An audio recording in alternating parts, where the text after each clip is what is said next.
Sleepy town settling for the night, where the Owens women live their lives. And it's about time that the back porch light comes on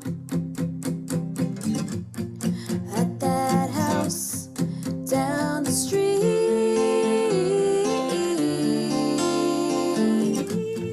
at that house on Magnolia Street.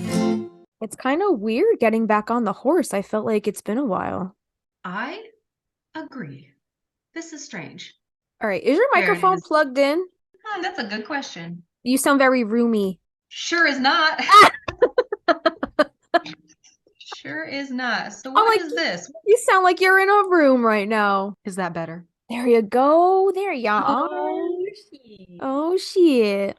We're back. I've been really down lately. Lots of things. But Yeah. we also haven't recorded in like a week and a half, 2 weeks. And I'm thinking it's because, I was used to that routine. And I was like, I always look forward to doing this. And we have our schedule of record, edit, research, and I love it. I love having that purpose. And I'm Yeah. wondering if not having that in the last couple weeks, did that not what- help.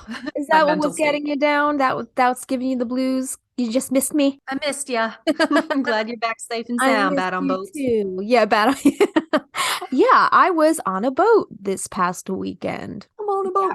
I've never been on a cruise. I would be so scared. Well, I told you my fantasy, right? Did I tell you? No. Did I was marking you. Maybe you didn't get that one. But I was like, wouldn't it be awesome if like this podcast was able to like allow us to go on this cruise to like Curacao? We could go do a live show down there, and it could be this really cool practical magic experience on a cruise ship. That'd be so cool. I wonder if Alice Hoffman was there. Like, has she been there before? Like, how does she resonate with that culture? Enough to add it into her book. I'd be interested to know if she was there. Then we could just have a big old slumber party. That would be so cool. I did get you a little something. I don't know if I want to show you what it is. Do you know what it is? Or I would like to be surprised. Okay. And then I can open it and do a reveal. Yes. We will do a reveal and then we will enjoy the surprise together because I also got myself the same thing.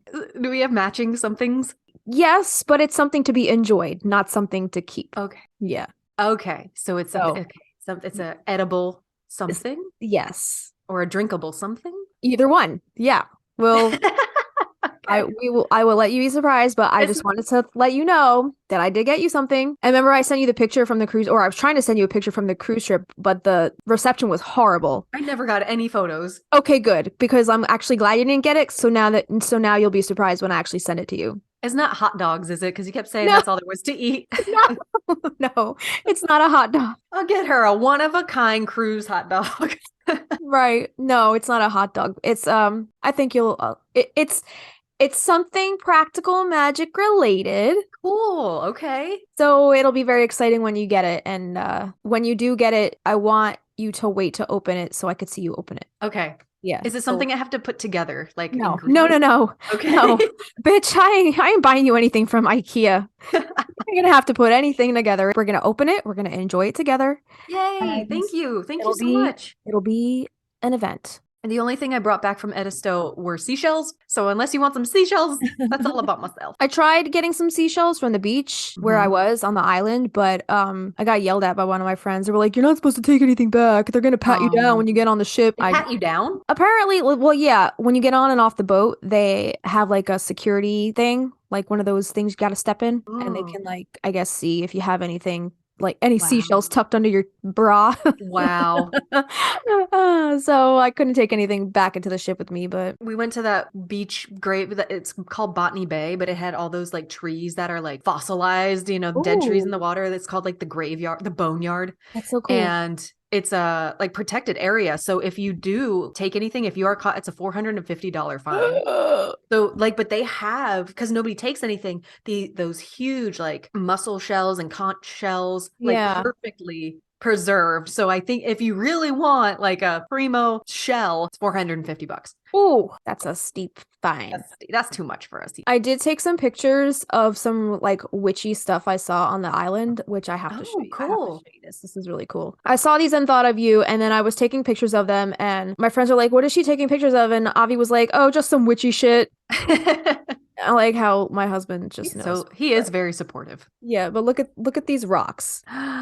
Oh yeah, stack them rocks. Yeah. People were stacking rocks all over this beach. But Just some witchy shit. just some witchy shit. Yeah, look at this. So cool. I love that. Yeah, and there was like a lighthouse. You see it in the distance. There's a lighthouse over Oh, here. that's cool. Yeah. love So it. at nighttime, we went to a beach party over by that lighthouse, and they do like a light show on it at night. Cool. It was so freaking cool. I love it. I like lighthouses. Yeah. It's red and white, striped and everything. Traditional, right? So yeah, it was a lot of fun. The whole time I was like, Christina would love this. Oh. So one day we'll go on our Curacao cruise. Awesome. Putting it out I'm there. glad you're back. Yeah, I'm glad I'm back too. I was definitely starting to miss the whole, like you said, the routine and just, recording and talking about our shenanigans like we normally Because do. this is exciting. Like, I Yeah. really like what we're doing. It's fun. I was asking AI yesterday, I was playing around and I was trying to teach it to become my personal assistant. And I was like, ask me questions that you need to know about our project to better help me, basically. And it was giving me like interview questions, asking me Wow. like why I love the podcast, what got us started, and all this stuff. So it kind of is like learning. Uh-huh. And like all about our schedule. And it was cool to like look back on like, okay, what sparked this idea? Not that we're only like 30 episodes in, Yeah. but we started writing those songs a long time ago. Yeah. And it just kind of snowballed from there. But I'm still loving it. I really love this project. It's so fun. Yeah. It is a lot of fun. And the feedback and the listeners weighing in, I think that's what's the most fun about everything, is because it's just fun to enjoy it with everybody else who we know love practical magic probably just as much or maybe even more than we do. Exactly. It's cool to be able to share that with the fan base. Because a lot, like we've talked about before, a lot of the time you might feel like, am I the only one that is as obsessed with this as I am? You know what I mean? Like, but there are other people out there and it's cool to not feel so alone. Right. Yeah. Like it's totally cool we didn't outgrow this obsession in high school. It's fine. My little 16-year-old self would not believe me. That she'd punch me in the teeth if I told her, hey, you run a podcast based on practical magic. Shut up. Right? It is a dream. It's a dream come true that we were able to manifest this. It's really cool. So I'm super love that. excited. I'm Christina. I'm Justina. Welcome to Magnolia Street. We're the one and only Practical Magic Fandom podcast. We cover everything from the books and the movies, and we talk for a very, very long time. But apparently you guys enjoy the long ones. So we're going to keep churning those out for you. We keep deep diving further and further down the rabbit hole with every episode, I feel Yes. like. So this episode today, this is actually a patron pick, right? It is. Yeah, they voted. You This was guys a patron pick. voted on this topic. And today we are talking about sympathetic magic. I don't know if I've ever done sympathetic magic. Have you? I don't think I could say that I have. I never even knew there was a term for this. Growing up, you see voodoo dolls in movies and stuff like that. And probably at the beach too, and like little head shops, they sell the little not fake ones, but the little ones Yeah. for money. But I don't think I ever bought one. Even I at don't Hot think I ever was Topic, aware. they sell those like little voodoo doll keychains. Yes. So cute. Yes. I've gotten a few of those in my day, but I don't think I can say that I've ever stuck pins in a doll hoping that it would hurt somebody. Right. I don't think I've ever done anything like that. But as we will learn later, sympathetic magic is not only used to harm. It can be used for other things as well. Right. So, It's not just the pins. It's not Right. just what you see in the film. There's so much more that we're going to unpack. yeah. But before we do that, we have an Apple review, our first one in a long time. Thank right? you so much. Do you want to read it? No, go for it. All right. So this is from Stitch and Steph. And the header, the subject of this review is Garden Episode A++. We got 2 pluses. That's insane. 2 pluses. Never got 2 pluses in my life. Yeah. So Stitch and Steph says, I'm in Western Montana and winter has still got a chokehold on us. This episode gave me so much excitement for spring and summer. An idea on gardening on a budget? Check out your local library. Many public libraries have a free seed library you can access from flowers to veggies, and they have seeds that are good for your zone. Anyways, this podcast is pure gold. The thought Aw. and time you put into this really shows. Bravo, ladies. So That thank is so you for your nice. stuff. That was really nice. Yeah. So if you guys have a review for us, if you'd like to leave us a review, you could do that on Apple Podcasts, and we will repost your review because we love showing all of our what do you call us? Review crew hype. The review crew. Yes. If you want to be part of our review crew, leave us a review on Apple Podcasts. We'll repost it. Yeah. So thank you. And then we also, right before hopping on to this recording, we just wrapped up an Instagram live because we unboxed some goodies that one of our patrons and listeners sent our way. And we just wanted to give a special thanks to Marissa at Moonlight Garden 13 for sending us all those wonderful goodies. She sent us some good stuff. She is amazing. Everything had like a slightly different aura, like vibe, right? Because you were expecting one thing. She sent us a roller ball, and I was expecting to smell one thing, and then there was like, "Ooh, what is that? What had is like that?" little fruity notes in it, right? Something's a little fruity in the rollerball, and it also got beautiful little chunks of amethyst crystal, and just so beautiful. And the candle she sent us, what was the crystal? Somebody said what it was. I don't remember what it was. I thought it was sea glass, but I don't remember what it was. Was it fluorite? Rainbow Fluorite? Maybe something like that. But everything smells amazing. She gave us a little sachet of lavender and jasmine. She sent us little lollipops, which is cute. So I finished mine already. Did you? Christina just opens her any kind of like mail we get. She just beasts through all her stuff right away, and I'm just like, I want to savor it. I just want to savor it. We really appreciate it. And like nice handwritten personalized note with a wax seal. Ooh, the wax So seal. stinking classy. So if you want to go watch our unboxing, it's over on our Instagram at Magnolia Street Podcast. But we can't thank you enough, Marissa. Thank you. Yeah. Which is the name of my newest little niece. And her name is Marissa. Oh, So there you go. You're Born auntie. last week. So cute. So I think that's about it as far as shout outs. But before we get started, we just want to remind you guys that this Sunday is our first ever watch party. I'm nervous. Yeah. We haven't done this before. Who knows if it's going to work? I know. We're going to have to test this out before we actually hop on. But we will be watching the Stevie Nicks In Your Dreams documentary. And if you guys haven't already, go listen to our Stevie Nicks episode where we actually talk in depth about this documentary and how difficult it was to find this, right?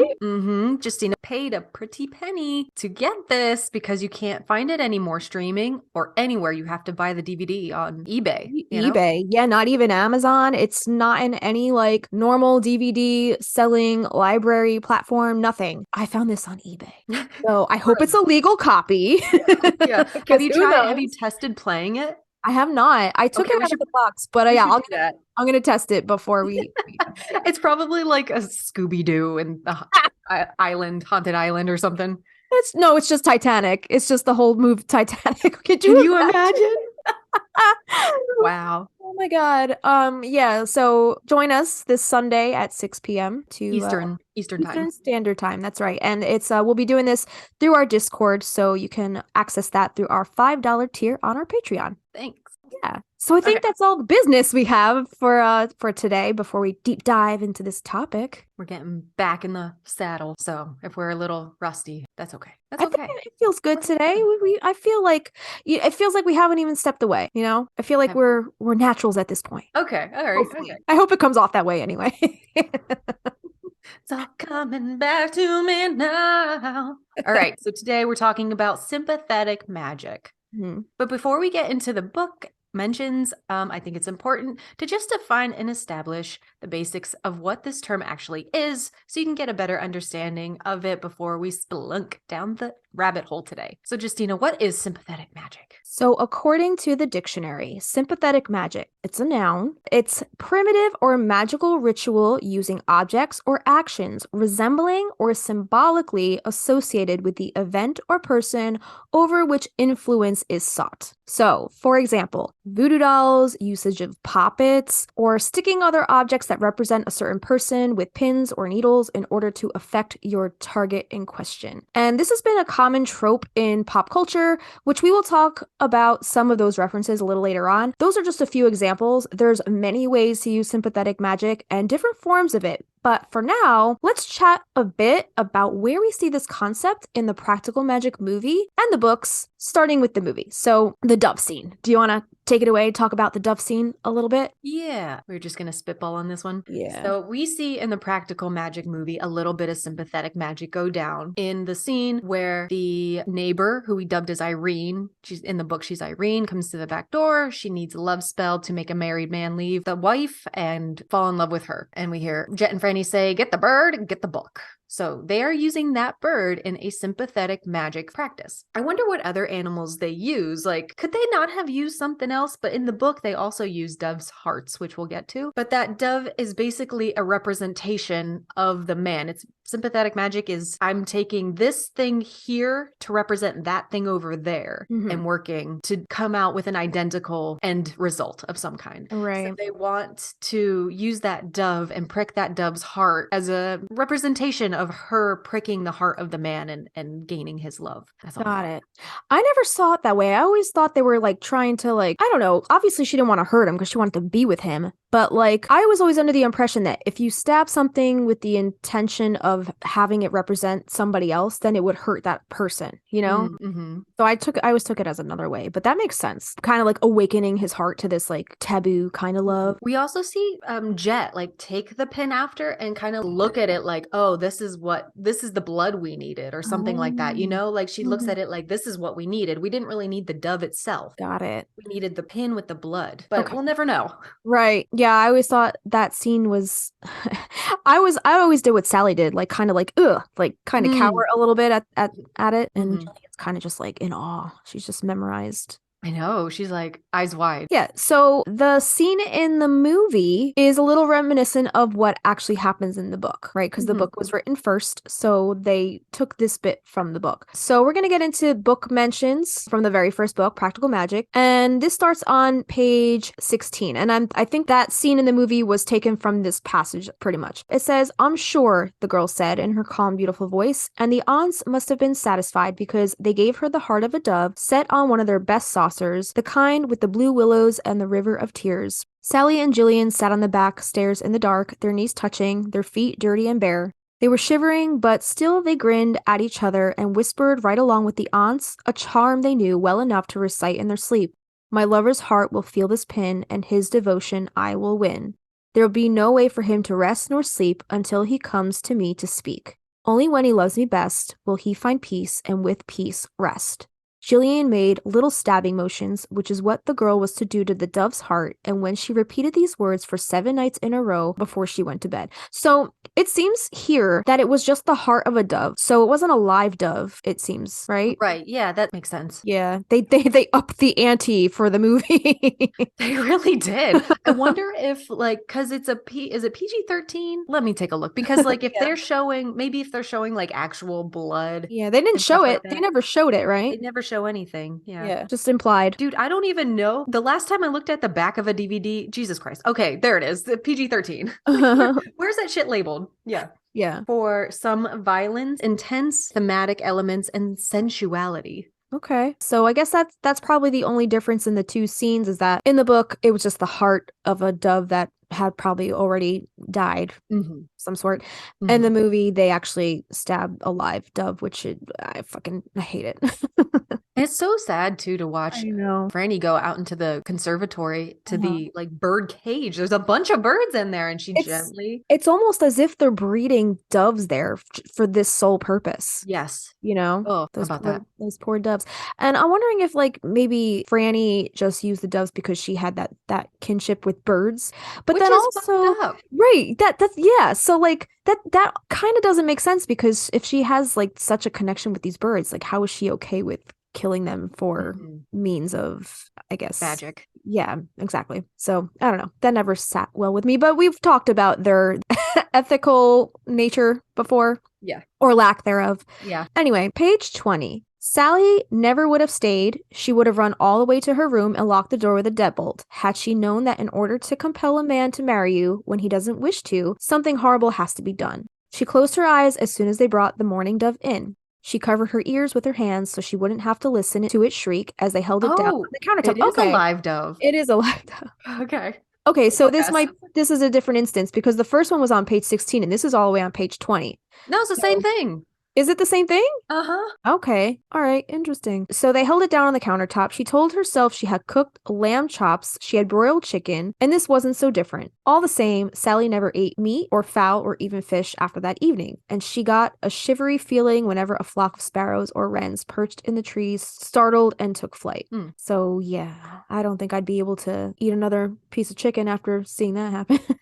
I think You I'd know, be all right. yeah. I think it's okay. It's so different, like being a meat eater, like Mhm. not really paying attention to the source, like Right. not seeing it happen. You're so far removed from killing that animal. Mhm. It's a lot easier, I guess, to consume it that way, unfortunately. Mhm. But I could totally see where as a child, seeing that as a child, I'm sure that would traumatize me. Because she's so kind-hearted and Yeah. loves animals. Right. Yeah. Yeah. And then I think the last sympathetic magic mention in the first book, Practical Magic, is on page 284. And this is at the end of the book. It says, "Look here," she calls to Jillian. They're still at it. In the pot is the heart of a dove pierced by 7 pins. Jillian comes to stand beside her sister. Somebody's getting spelled, that's for sure. Sally carefully puts the lid back in place. I wonder whatever happened to her. Jillian knows she's talking about the drugstore girl, Irene, right? I used to think about her whenever things went wrong, Jillian admits. I wanted to write to her to let her know I was sorry. I said all those things to her that day. She probably jumped out a window.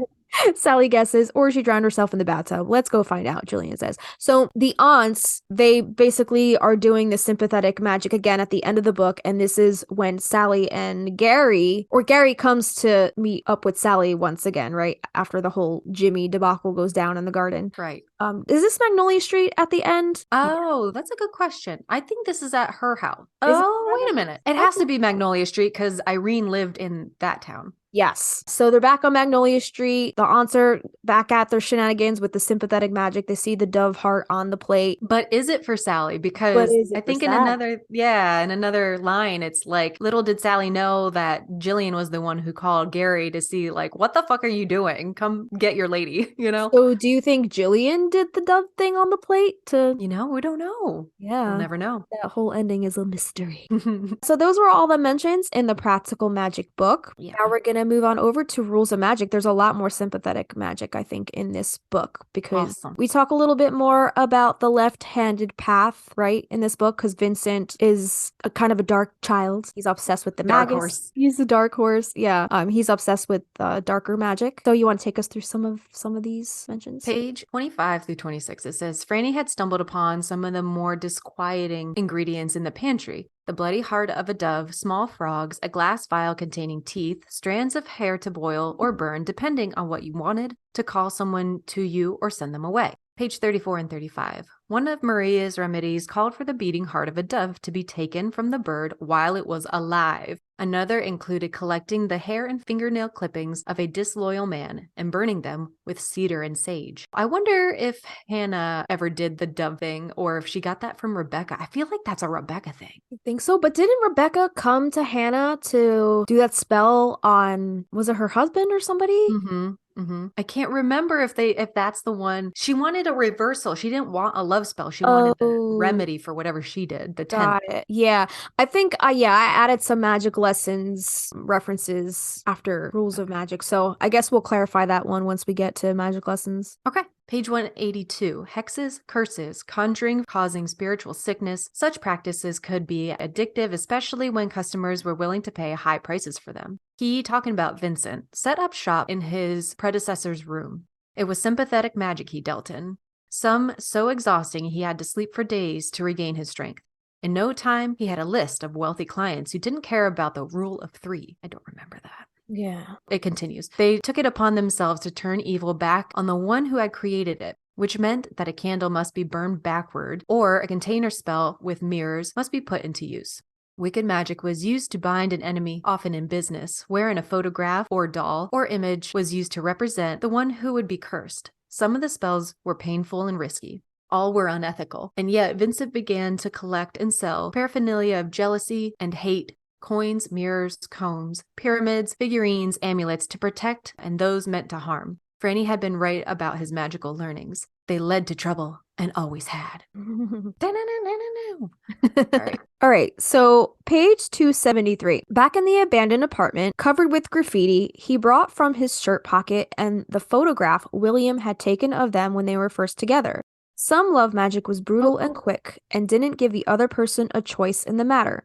It was dark and irrevocable. But in Vincent's opinion, it was for the best, if it would save his beloved from pain and grief. He tore William out of the picture. He had brought along the ingredients necessary to undo their attraction. His own blood, black paint, pins, a bird's broken wing, a thin strand of lead.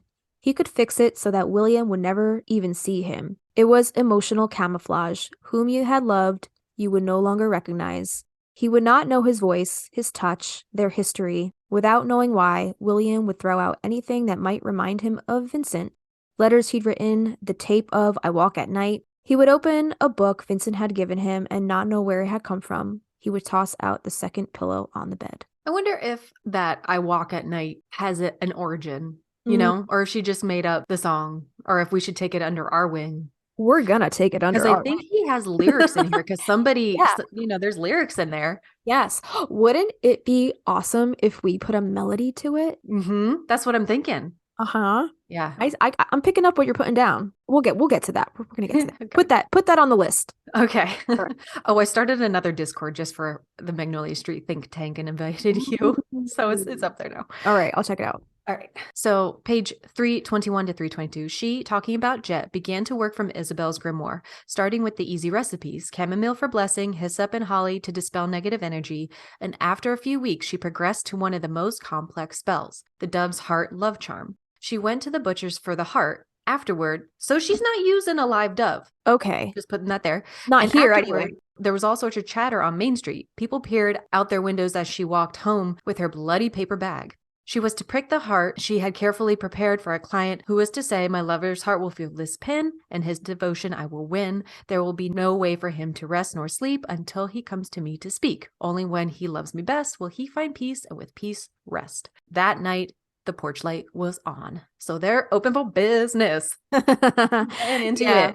Yeah. So that was like toward the end of the book. I guess they were just starting to get into their witch for hire type deal, right? Yeah. All right, so that was it for, what was that, Rules of Magic? Yeah. Take us to Magic Lessons, Maria's story, which we just finished. Yeah, we just finished this in our book club, so this one is This a was little fresh. This one's nice and fresh. All right, so pages 26 through 27. So the 10th love potion itself is sympathetic magic. I have come to discover through doing the research for this episode, going back to those pages, this excerpt, I was like, oh, I didn't realize that the 10th was sympathetic magic, but Okay. here it is. So it says, Rebecca admitted she had cast a spell on her husband years earlier. She had bound him to her, bewitching him with the 10th love potion, a spell far too dangerous for common use. Wrap a red candle on which his name and yours is written on red paper, soak in dove's blood, and burn through the night, saying the words, love conquers all, so it must be. Let him burn with love for me. My lover's heart will feel this pin, and his devotion I will win. There will be no way for him to rest or sleep until he comes to me to speak. Only when he loves me best will he find peace, and with peace rest. The incantation must be recited while stabbing a dove's heart with 7 pins on the 7th day of the week. What do you do with it after? Right. Do you bury it? Do you burn it? Like, what do I you would do? think you would, yeah. Or would it be really fucked up if you had to eat it? That's what I was thinking too. Like, Wow, not that's even heavy like duty. you can't even cook it. You got to eat it raw. Like that's some hardcore witch shit. That gave me flashbacks to our placenta episode. Yeah. So gross. But what would you rather eat? Your own placenta or the raw heart of a dove? Can the placenta be cooked? No, either one has to be raw. Oh man. Probably like the whole thing or just a bite? I guess well, I don't know, because if you want to complete the spell, I would think you would have to eat the entire dove's heart, no? Probably the heart because it's smaller. Yeah. I can't imagine a dove heart being that big. It's probably like chicken livers, you know? They're tiny. Yeah. Yeah. You just pop it in like a little chicken nugget. Oh my God. Like a little chicken nugget. So nasty. Stop it, guys. A little raw chicken nugget. All right. So page 43. So it says sympathetic magic using poppets and lifelike figures, and when revenge was involved, pins and hooks. Dude, sympathetic magic can get pretty dark, right? Also on page 43, she did not mind if a subject had to take ill or die in order for her to get her way. A pin in a poppet, a vial of blood, a bird bled to death on the hearth. All of it was in her book, brought to bear when deemed useful. Rebecca, right? Was that Rebecca? Yeah. I feel like in order to get her way, Hmm. you know? Yeah. That's her Again, she MO. reminds me of Galus from Outlander. Mhm. Has that little bit of a dark aura about her. Page 78. Caden was outside tapping at the window. He was relentless and frantic. All the same, Maria didn't let him in. She knew what he would tell her. Burn Mandrake in a brass bowl. Write his name on a candle and throw it far into the sea. Repeat 3 times. Fly away as fast as you can. Page 78 through 79. It was an ancient conjure Hannah had found in a book of Agrippa's occult philosophy, perhaps part of a powerful manuscript called the Fourth Book. It was among the most potent charms and incantations Maria had copied into her grimoire. You are not mine, I am not yours, you have no power, I walk where I wish, my heart is protected. You are not mine, Maria said under her breath. But she had no pins, no red thread dyed with madder root, no rosemary, no St. John's wort, no mandrake torn from the ground, no myrrh oil, no will of her own, and she stopped the chant before it was complete, in mid-sentence, leaving herself defenseless. That was when he turned to her. I will never love you, she should have said. It was the last line of the invocation. Is that to John? I think so. Yeah. Page 113, and this is talking about Samuel Diaz. Diaz had been stitching, as sailors often did, and he'd made Faith a little poppet doll that she was delighted to be given. Keep it safe, he told her, and the little girl nodded solemnly and clung to the doll. Page 119. Faith was an early walker, and by the summer's end, she often toddled about from table to table with her favorite poppet in hand. Maria laughed to think that her doll had been sewn by a sailor who had fought battles at sea and thought nothing of engaging in bloodshed. She was reminded of Samuel's charm and his open smile and his reckless brand of self-confidence that had made her laugh out loud, for in his opinion, there was nothing he could not do. She looked at the poppet and thought perhaps this was true. Sailors had endless time at sea, hours in which they took up what were ordinarily considered the female arts. They fashioned extraordinary boxes decorated with shells, knit scarves, and learned to sew. So I guess that's why he was so good at making his poppets. I'm wondering, do you think Samuel Diaz ever used poppets in like a witchcraft kind of manner? Or do you think it was something he just would make to pass the time on the ship? That's a good question. I don't know. I know like sailor superstition is huge. That's another episode we should do. Oh my God. Superstition. I love nautical history, guys. Yes. Yeah, sailor superstitions. Brandy. Brenda. All right. Yeah, I just wondered, like, do you think he's doing witchcraft too? Or is it just like a little hobby that he has? I don't know. Hobby magician. Like fucking Ben.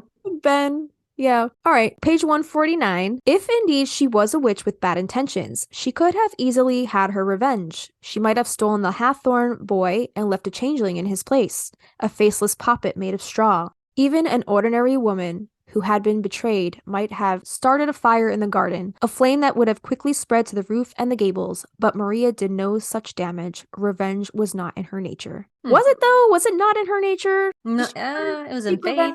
It was in Faith's, yeah, you're right. Because there was a little, she went through a little dark stint for a little bit, right? When she was trying to find Faith, and then remember with Abraham, she was like trying to prolong his life. You're right. Kind of went a little dark too, I think, for a little bit. I think we do get to that eventually in one of these excerpts, but I think it's a little further down. Pages 173 to 174, Maria had Anne cut a lock of her hair, and this is talking about, remember that shop girl that was being abused by her husband?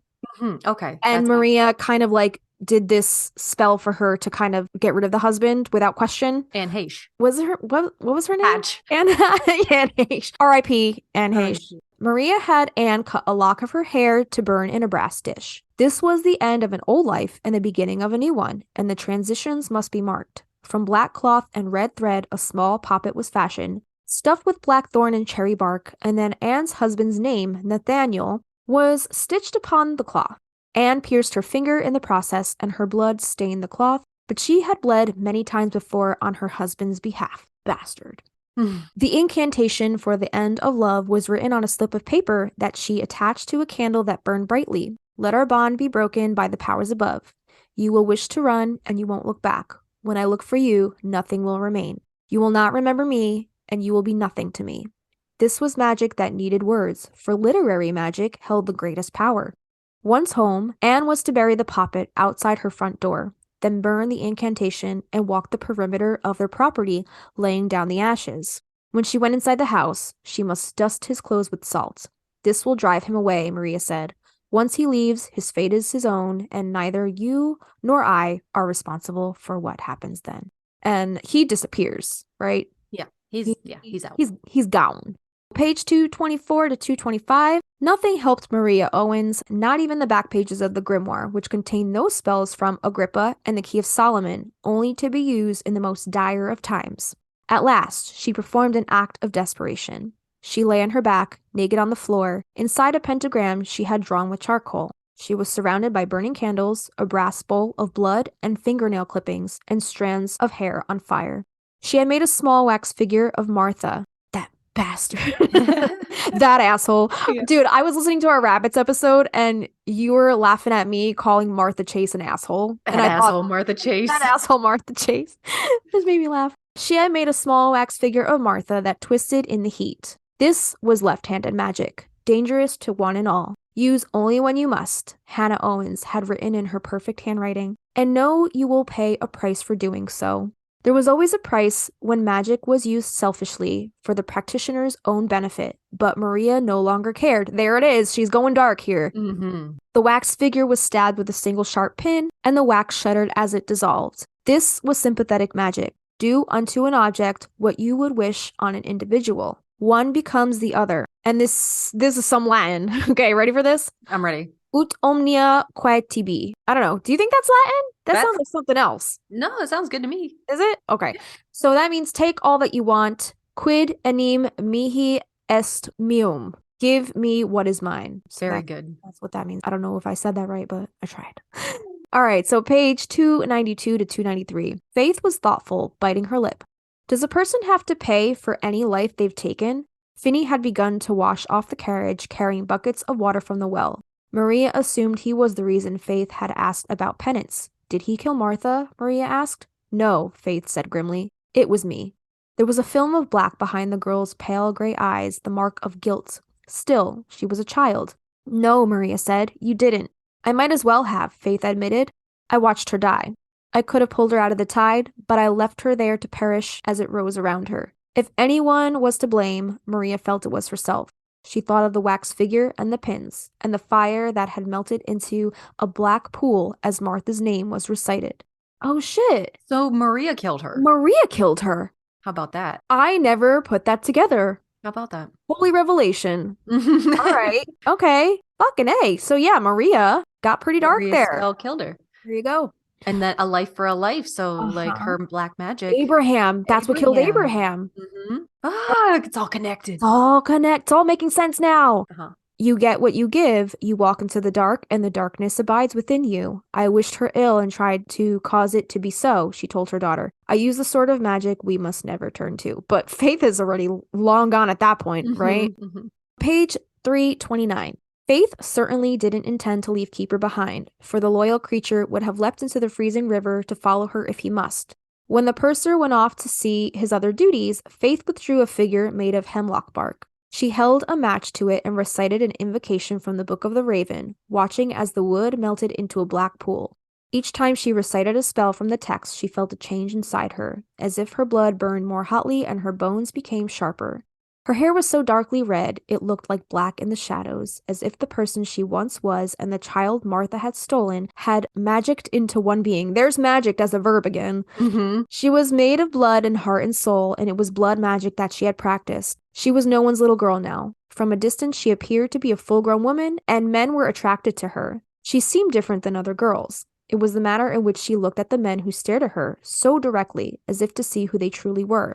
When the purser returned, he no longer noticed Keeper and failed to say another word about the wolf's presence. In fact, the purser's vision was cloudy and would remain so. It was the first time Faith had used left-handed magic for her own selfish reasons, and later in the evening, when she bit into a slice of bread she'd brought along for her supper, she tasted blood and found that a tooth had been broken. Mm. Blood magic had a price. Faith felt a chill. and she wondered if she was about to go too far. What you send out comes back to you threefold. What you give to the world returns in kind. Blood begets blood.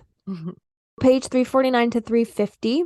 In her hands was the poppet Samuel Diaz had made on board the Queen Esther when he thought he would die, even though Maria vowed that he wouldn't. Do you believe me? She had asked him once. Should I? He had responded.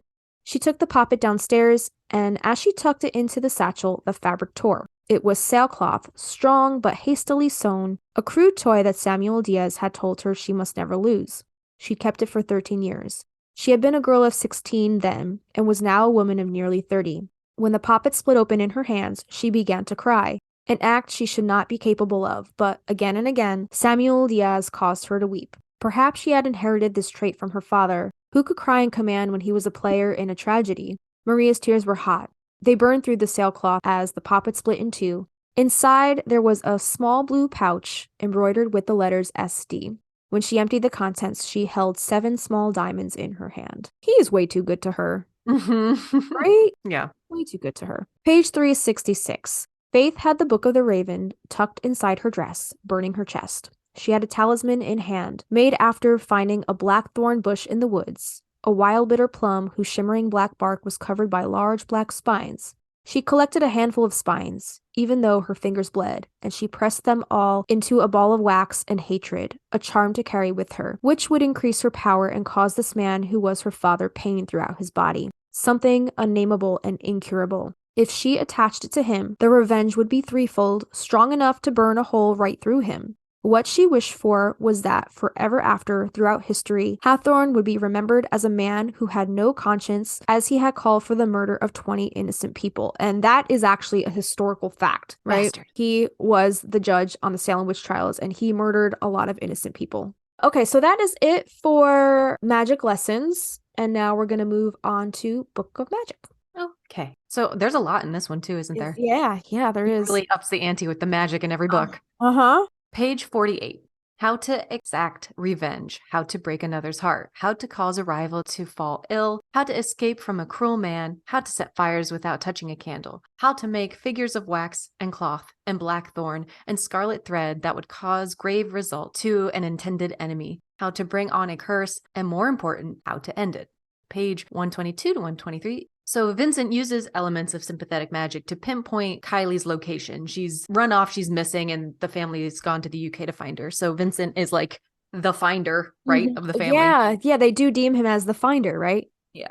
It was the proprietor who greeted them at this hour of the night, and he quickly supplied the ingredients Vincent asked for: rosemary for remembrance, elm to connect with the inner voice, red chestnut for guidance, walnut to free them from shadows and trauma, mandrake to open the door to the other side. All of these were burned in a brass dish. A block of wax held over the heat softened into human shape. "Can I have something that belongs to the girl?" Vincent asked. So he's making a little puppet. For an instant, Sally panicked, but Jillian whispered, "You have the ribbons." In her bag, Sally carried 2 blue ribbons she had always tied around her daughter's wrists when they were babies. She looked through her wallet and found them. "I'm not sure which is Kylie's," she told Vincent. He closed his eyes and took the first ribbon. "This one."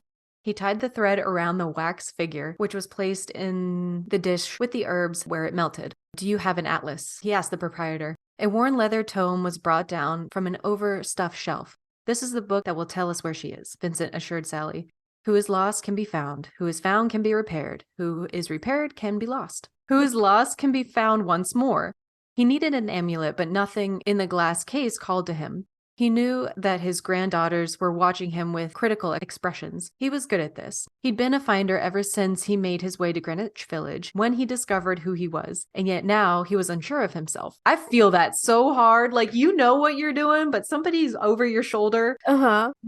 Yeah. No pressure. He hadn't used any of his skills for years. Perhaps he'd lost those talents Franny had spoken of. Franny knew what he was thinking. "Go on," she said, with complete confidence in him. It was then that he thought of the key Jet had sent. He lifted off the chain on which it had been strung, then opened the atlas and let the book fall open where it may. A map of 17th century Europe was sketched in shades of red and black. When Vincent held the key on its chain over the page, it began to swing back and forth, like a pendulum, faster and faster until it spun in a circle. By the time it stopped on the correct location, the room had grown so cold that beneath the black drapes the windows were frosted with ice. "London," Vincent said. "That's where she is."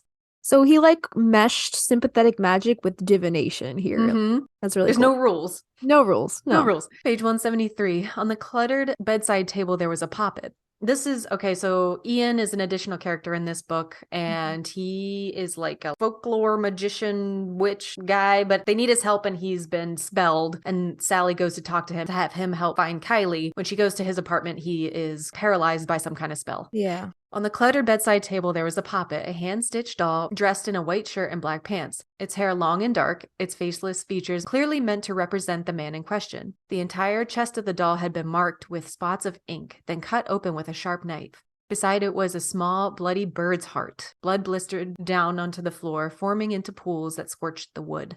182. When Franny had already soaked the dark materials that had been left to seal the curse, a poppet, a bird's heart, and bones used rubbing alcohol to lessen their effectiveness. Someone wished to be rid of Ian, that much was clear, or, at the very least, damage him. Franny tore the soaking wet poppet apart with a darning needle she carried in her purse. In no time, the foul doll was nothing more than string and batting, its powers dissolving in a small pile of ash. Franny felt that whoever had set this hex had done so by the book, rather than by the strength of their own magic. All the same, just to make certain, she untied the bundle of bird bones and tossed them out the window. And finally, she burned the red thread that had tied them together over a candle while reciting the incantation that would send the intended malediction back to its original owner. Page 212. Kylie made her way downstairs in the dark and found Tom, who is the antagonist of the story, and a distant cousin too. Uh-huh. Yeah. Sprawled on the couch, a book in hand, one he planned to toss into the flame of his small fireplace when he was done. Worthless, he thought, as most books were in his opinion. He was pleased when Kylie appeared, but not surprised. He concocted a need you spell made of wax and pins and a small straw poppet beneath her pillow. He's an asshole. Yeah. I don't remember, but he's the one that fucked with Ian, right? He Yeah. put the curse or spell on Ian. Yeah. Okay. 258. Tom had broken in, then set out madder root. I think this is explaining the spell he just did on Ian. Okay. Then set out madder root mixed with poison, bound with his own hair and fingernails, and with the bones of birds and a sympathetic wax figure of Ian. But the book had turned out to be worthless, turning ice cold in Tom's hands, refusing to give up any of its magic. There were plenty of curses in its pages, violent and blood-tinged. Dude, okay, real quick, listening back, I don't know what episode it was, but I was reading through, and bless your soul, I'm reading shit. Because I have my notes, on the side, and I'm following along in the notes while I'm listening. Uh-huh. What were you doing? What was I doing? What was I doing? Okay. I'm so sorry. All were binding and irreversible, made of such dark magic they could not be dismantled. But apparently a code was needed to open the book, and Tom hadn't thought of that possibility. 292. When he was young, Vincent had wandered through lower Manhattan to places where left-handed magic could be found. He tried most of it. Sympathetic magic, in which wax figures were used along with blood magic in order to get what he wanted, which mostly was his freedom. 295. He, still talking about Vincent, had often looked for sympathetic magic on the Lower East Side, the strong stuff that could intensify an enchantment.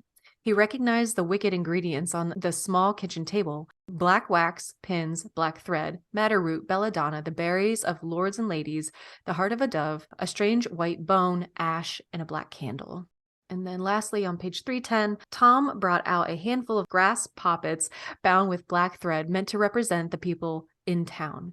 He took a knife and slit his skin so that he might sketch a map with his own blood on the floorboards. What the fuck? That is dedicated. Yeah, this is when he fucks the whole town. Yeah. Remember? Yeah. With that red rain or whatever the fuck. What an asshole. That asshole Tom Laughlin. That asshole Tom Laughlin. Dude, for the longest time, I was calling him Tom Haverford. wait, wrong guy.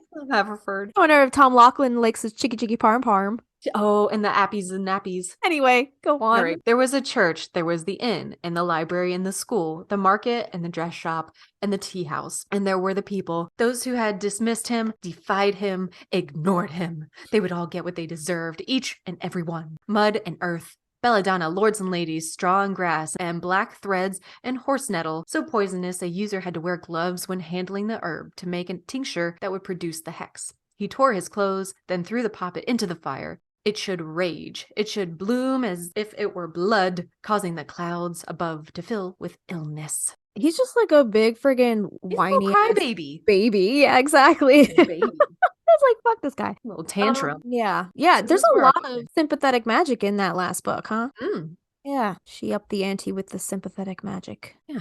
All right, so that's it for the book mentions. So now we're going to dive a little deeper into what sympathetic magic is and the different types of sympathetic magic, because I didn't know there were a couple different types. So we'll explain all that now. So according to Palomar College, in an article titled Anthropology of Religion, Magic and Religion, they say most cultures of the world have religious beliefs that supernatural powers can be compelled or at least influenced to act in certain ways for good or evil purposes by using ritual formulas. These formulas are, in a sense, magic. By performing certain magical acts in a particular way, crops might be improved, game herds replenished, illness cured or avoided, animals and people made fertile. This is very different from television and stage, quote, magic that depends on sleight of hand tricks and contrived illusions rather than supernatural powers. For those who believe that magic is an effective method for causing supernatural actions, there are two major ways in which this commonly is believed to occur: sympathy and contagion. So sympathetic magic is based on the principle that like produces like. For instance, whatever happens to an image of someone will also happen to them. This is the basis for use of voodoo dolls in the folk tradition of Haiti. If someone sticks a pin into the stomach of the doll, the person of whom it is a likeness of will be expected to experience a simultaneous pain in his or her stomach. I lied earlier. I did do What? sympathetic magic when I did that binding thing and I did the I bind you and with the picture. Right. Okay, Sympathetic magic. then I lied too because I've also binded people. Okay. We're liars. All right, yeah, we are liars. There are multiple kinds of there's multiple ways you can do sympathetic magic, and sticking a doll with pins is not the only form, which I've never done that. I'm thinking also, is this sympathetic magic? I want to take one of my grandfather's old shirts and turn it into a pillow. Mm-hmm. So it's like, that to me is kind of a sympathetic magic. Like you're hoping that person, the owner of that, feels that somewhere. Right. You know? Yeah. So- Yeah, because what I've learned, and we go into this a little bit later on, sympathetic magic can also be used for protection, blessing. Mhm. It doesn't only have to be used in a negative way. Fertility.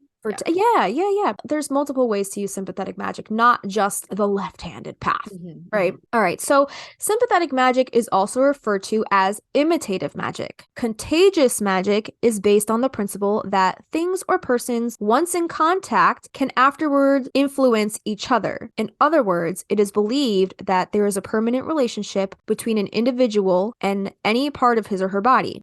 As a consequence, believers must take special precautions with their hair, fingernails, teeth, clothes, and feces. If anyone obtained these objects, magic could be performed on them, which would cause the person they come from to be affected. For instance, someone could use your fingernail clippings in a magical ritual that would cause you to love them or to fall ill or even die. But feces? Dude, That's hardcore, man. it is hardcore. I've never gone that far in my Yeah. witchcraft, but some people are crazy. Crazy. I've used my menstrual blood, but that was Uh-huh. about it. Yeah. Yikes. Poopies? No thanks. Nope.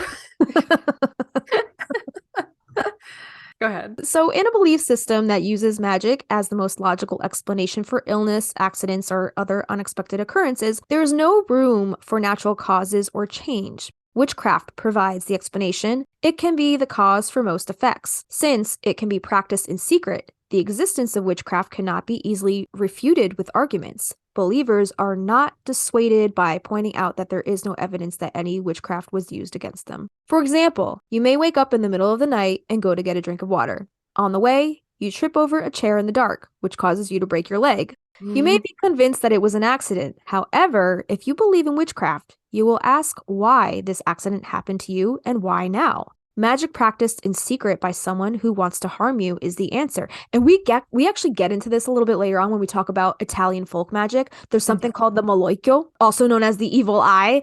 Oh, And we're going to get into that a little bit later. like my bracelet. Yeah. The evil eye is a huge concept in many different traditions, a lot in like the European traditions, but all over the world. All over the world, the evil eye is like a big thing. But the only reasonable questions are who performed the magic and why. The answers to these questions come through divination, which is a magical procedure by which the cause of a particular event or the future is determined. Once the guilty person is discovered, retribution may be gained by public exposure and punishment or by counter witchcraft. And when we talk about the Malocchio, we also talk about how to counteract the Malocchio, how to break those spells or curses. Or when somebody places their evil eye upon you, we also talk about how to break that. So we'll talk about that later. Cool. Fascinating. Malocchio. Yeah, like I grew up hearing my family talk about that. And I'm like, Really? what's the Malocchio? It's the evil eye. Yeah. Cool. Yeah. It's some Sicilian gypsy shit. But Awesome. No, crazy, I love it. crazy shit. I'm sure, does Croatia have their own like evil eye? Is it like called a specific thing? Not that I had ever grown up with. Okay. So divination is accomplished by many different methods around the world. Shamans usually go into a trance to find out the answers from their spirit helpers. The ancient Romans divined the outcome of battles or business deals by auto-spying chickens and examining the condition of their livers. Wait, what? Yeah, I don't know. I don't know. Divination is still popular with many people in the United States today. There are individuals who set up business to divine the future for their clients by examining such things as tea leaves in the bottom of a cup, lines in the hand, and tarot cards. Those are the most, mainstream. I'm not dissecting any chicken livers to find out if I'm gonna, get a new job. Yeah. But if that's your thing, you do you. Mhm. Just don't harm any live animals. Just Yeah, don't do that. get ones that are already dead at the store. I don't know. Where do you get chicken livers? I don't know. Butcher. chicken Go to the livers. butcher. There you go. Go to the butcher. Right. So in societies in which magic and witchcraft are accepted as realities, mental illness is usually explained as being a consequence of witchcraft or the actions of supernatural beings and forces. In Nigeria, folk curers are licensed by the government to use supernatural means and herbal remedies to cure people who are suffering from mental illness. Nigeria also licenses doctors trained in Western medicine, which totally rejects the idea of illness being caused by magic or other supernatural causes. However, the Western-trained doctors and the folk curers in Nigeria often work cooperatively and send each other patients that they cannot cure with their own approaches. That's really interesting. I had no idea that the Western medicine and Nigerian folk magic, seeing those kind of cross or intertwine is a fascinating concept. Mm-hmm. When witchcraft is a widespread belief in a society, it may be used as a means of social control. Antisocial or otherwise, deviant behavior often results in an individual being labeled as a witch in such societies. Since witches are feared and often ostracized or even killed when discovered, the mere threat of being accused of witchcraft can be sufficient to force people into modal behavior. So here we get more into the two different types of sympathetic magic. The first one is similarity magic, and the second one is contagion magic. Okay. So James George Fraser coined the term, quote, sympathetic magic in The Golden Bough, B-O-U-G-H. This was written in 1889. Richard Andre, however, anticipated Fraser, writing of sympathy enchantment in his 1878 Ethnographische Parallelen and Vergleich, German books. Fraser subcategorized sympathetic magic into two varieties, that relying on similarity and that relying on contact or contagion. If we analyze the principles of thought on which magic is based, they will probably be found to resolve themselves into two. First, that like produces like, or that an effect resembles its cause. And second, that things which have once been in contact with each other continue to act on each other at a distance after the physical contact has been severed. Which we talked about before, like the fingernails, the hair, like clippings, stuff like that. Poopies, stuff like that. The former principle may be called the law of similarity, the latter, the law of contact or contagion. From the first of these principles, namely the law of similarity, the magician infers that he can produce any effect he desires merely by imitating it. From the second, he infers that whatever he does to a material object will affect equally the person with whom the object was once in contact, whether it formed part of his body or not. We talked a little bit about that before. This is just kind of reiterating. And then the second one is imitation. And imitation involves using effigies, fetishes, or poppets to affect the environment of people or people themselves. And here's where voodoo dolls come into play. So voodoo dolls are an example of fetishes used in this way. The practitioner uses a lock of hair in the doll to create a link, also known as a taglock. That's a term I've never heard before. So I'm never heard that. learning. Yeah, this is brand new to me. So a taglock, you use this link between the doll and the donor of this lock of hair. In this way, that which happens to the doll will also happen to the person. And before we move on to correspondence, let's elaborate a bit more on taglocks so we can understand this term a little better. So this is from magicalspot.com, and the title is What is a Taglock and How It's Used in Magic? In English, a taglock is a matted bunch of wool or hair. Metaphysically speaking, a taglock is a personal item that creates a kind of link to the target. And in magic, if a taglock is from a person or animal, you might use hair, bodily fluids, a photograph, personal clothing, something bearing their signature, their fingerprints, or paw print, any other item that can create that sympathetic link with your target for your spell. If your target is a location rather than an individual, a suitable taglock might be a key to the building, some dust from a shelf inside the building, stone from the pathway, a bit of chipped paint, etc. Something physical from that location. Or a photograph you could use too, of course.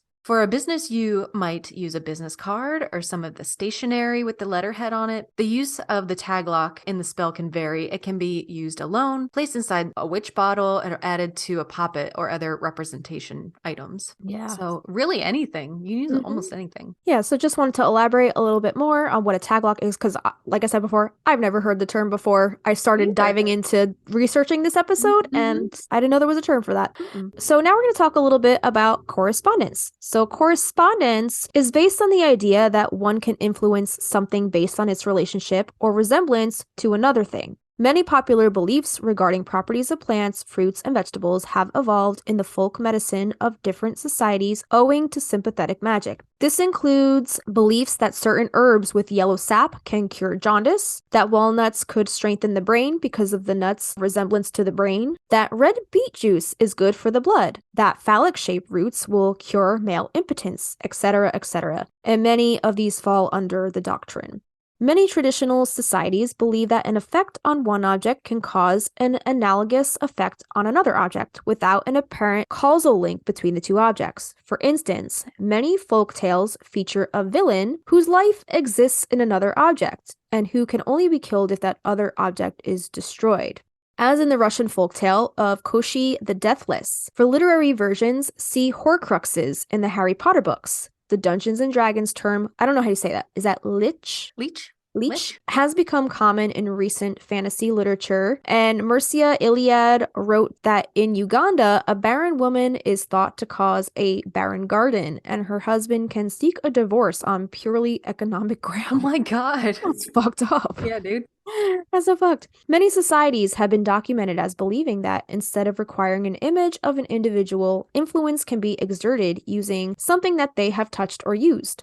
Consequently, the inhabitants of Tana Vanuatu in the 1970s were cautious when throwing away food or losing a fingernail, as they believed these small scraps of personal items could be used to cast a spell causing fevers. Similarly, an 18th century compendium of Russian folk magic describes how someone could be influenced through sprinkling cursed salt on a path frequently used by the victim, while a 15th century crown princess of Joseon, Korea is recorded as having cut her husband's lover's shoes into pieces and burnt them. Jeez. Damn. Getting dork. Getting dork. Getting dork. All right. Tell us about hypotheses and about prehistoric sympathetic magic. Sympathetic magic has been considered in relation to Paleolithic cave paintings, such as those in North Africa and Lacaux. Fuck if I know. No idea. I've never heard that. Lascaux. Lachau. There is which is partially based on studies of more modern hunter-gatherer societies, is that the paintings were made by magic practitioners who could potentially be described as shamans. The shamans would retreat into the darkness of the caves, enter into a trance state, and then paint images of their visions, perhaps with some notion of drawing power out of the cave walls themselves. This goes some way towards explaining the remoteness of some of the paintings, which often occur deep in small caves. and the variety of subject matter from prey animals to predators and human handprints. In the book of Primitive Mythology, Joseph Campbell stated that the paintings, quote unquote, were associated with the magic of the hunt. For him, this sympathetic magic was akin to a participation mystique, where the paintings drawn in the sanctuary of, quote, timeless principle were acted upon by right. And I have a little bit more about this later about like the cave painting stuff. There are academic papers also that I'll link. Nice. I found a YouTube video, which we'll mention a little later on, the chaotic witch ants. I think that's her YouTube name. Yeah, I saw that one. She was talking about the cave paintings a little bit and how they would use the cave paintings to draw themselves having a good hunt. So then I have another YouTube that he talks about that shit too. and then have a good hunt. All right, cool. Might have So repetitive stuff. we're on the same page. Yeah. Love it. All right. Anyway. In cool. 1933, Leo Frobenius discussed cave paintings in North Africa, pointing out that many of these paintings did not seem to be merely depictions of animals and people. To him, it seemed as if they were acting out a hunt before it began, perhaps as a concentration of the animal to be killed. In this way, the picture served to secure a successful hunt, while others interpreted the cave images as depictions of hunting accidents or of ceremonies. Frobenius believed it was much more likely that, quote, what was undertaken in the paintings was a consecration of the animal affected, not through any real confrontation of man and beast, but by a depiction of a concept of the mind. Ooh, Francis Thackeray. What a baller name. Thackeray Banks. Thackeray Banks. Billy Butcherson. Billy Zane. Billy Zane. In 2005, Francis Thackeray published a paper in the journal Antiquity in which he recognized that there was a strong case for the principle of sympathetic magic in southern Africa in prehistory. For example, a rock engraving from Wonderwork Cave in South Africa, dated at least 4,000 years before the present, showed a zebra which had probably been, quote, symbolically wounded, with incisions on the rump being associated with wounds.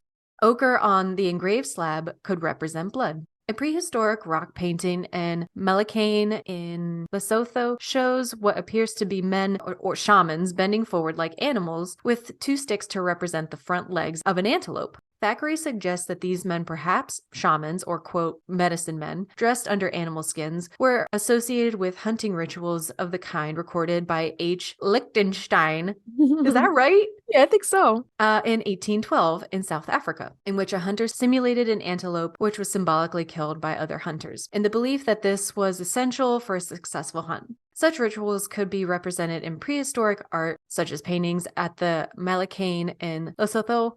Thackeray suggests that the Malocchio, what is that? What is that? Theranthropes? I see. This was the extra shit I added onto because I'm like, what the fuck's a theranthrope? What is that? What is a theranthrope? Let me reread that real quick. Okay. Thackeray suggests that the Malocchio theranthropes are associated with both trance and principles of sympathetic magic and hunting magic. So a theranthrope is the mythological ability or affliction of an individual to metamorphosize into animals or hybrids by means of shape-shifting. So like sirens or what else? Like humans shifting into animals? Yes, like skinwalkers. Werewolves? There you go. Okay. In 2005, the Journal of Antiquity, Francis Thackeray suggests that there is even a photograph of such rituals recorded in 1934 at Logungen in the southern Kalahari, South Africa. Such rituals may have been closely associated with both roan antelopes and eland and other animals. Oh my God. In the Brandberg in Namibia, in the so-called, quote, White Lady panel recorded by the Abbé Henri Bruel and Harald Prager, there were, quote, symbolic wounds on the belly of the Gemsbok, like theranthrope. Again, this is more shit I looked up that Evernote shit the bed with and deleted everything.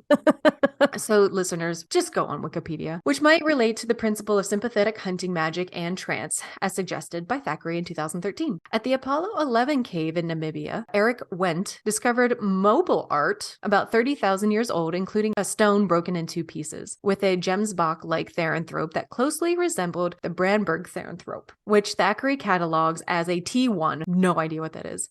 Both examples of art may be related to sympathetic hunting magic and shamanism. I have a question. So when it says a Gemsbok-like theranthrope, what is a Gemsbok? Let's click on Gemsbok because that's the shit I added. Evernote pisses me the fuck off. I've never heard of that term. Gemsbok? Oh, that's right. It's a South African, like kind of like a gazelle. It's a large. So a Gemsbach gazelle type Theranthrope, does that mean it's like half gazelle, half human? Yeah, I think so. Oh my God. Oh my God. That visual is interesting. Okay. In 2013, Thackeray emphasized that in southern Africa, the principle of sympathetic hunting magic and shamanism trance was not mutually exclusive. However, with all prehistory, it is impossible to be certain due to the limited evidence and many pitfalls associated with trying to understand the prehistoric mindset with the modern mind. So this sympathetic magic is so ancient. Mm-hmm. It goes back to the cave paintings. Mm-hmm. Amazing. Amazing. Amazing. Mm-hmm. And how it like transcended space and time, and like we still practice this today, this kind of folk magic. Mm-hmm. It's amazing how it made its way to us through history and people still practice it today. I just think that's amazing. It's crazy. Yeah. Right? So we mentioned this book a little earlier, The Golden Bough by James Fraser, which, by the way, Fraser, that name, Outlander. Hello. What was his name? James Fraser is James Fraser. Oh my God. Was this written by Jamie Fraser? It was published in 1890, so probably not.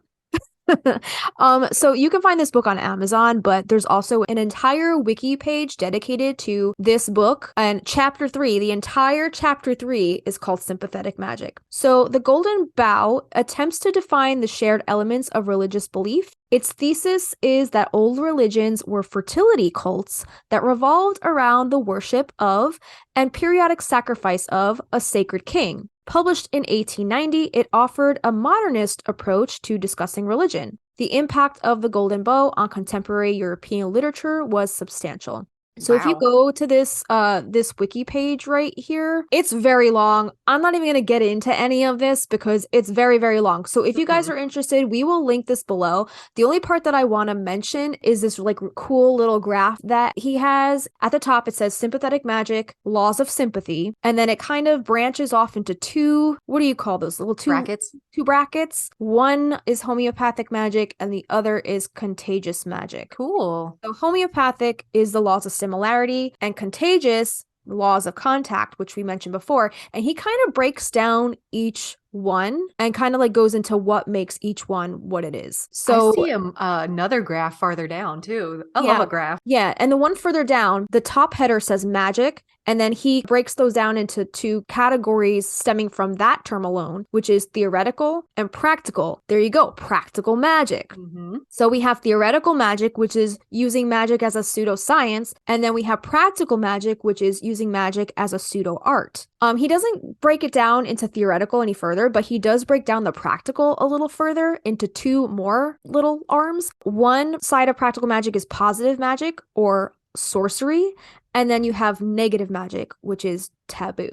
Cool. So he breaks down all of this. This is a very long, huge page. Yeah, but if you guys are interested in diving deeper down this rabbit hole, we will link this in our hero page source notes for sure. So I just thought that was another interesting resource to have if you guys want to learn a little more about that. And then we have this article I found on psychologytoday.com, and this is Sympathetic Magic, The Power of the Image by Graham Collier. Graham says, Homo sapiens, in other words, us, members of the human species, has evolved over countless years. Yet the homo or hominid part, which basically connotes the factual biological side of our existence, is much more verifiable and explainable due to discoveries in anthropology and archaeology. Then is the sapiens part. For here, we are not dealing with the tangible, physical aspects of human being, but with the range of intangible psychological forces that drive consciousness. Reason, intelligence, intuition, imagination,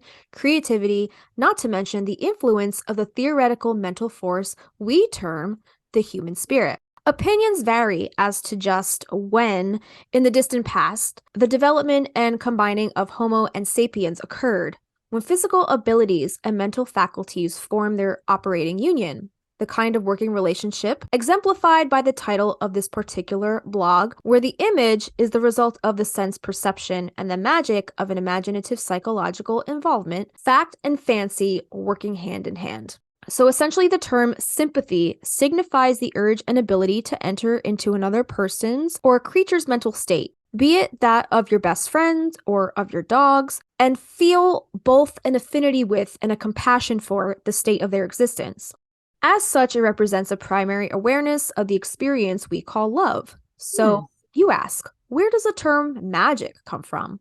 Well, if we go back to what we previously thought were the earliest man-made prehistoric images created in the cave complexes of Altamira in Spain, and again, that place, Lachaux in France, say 20,000 to 15,000 BC.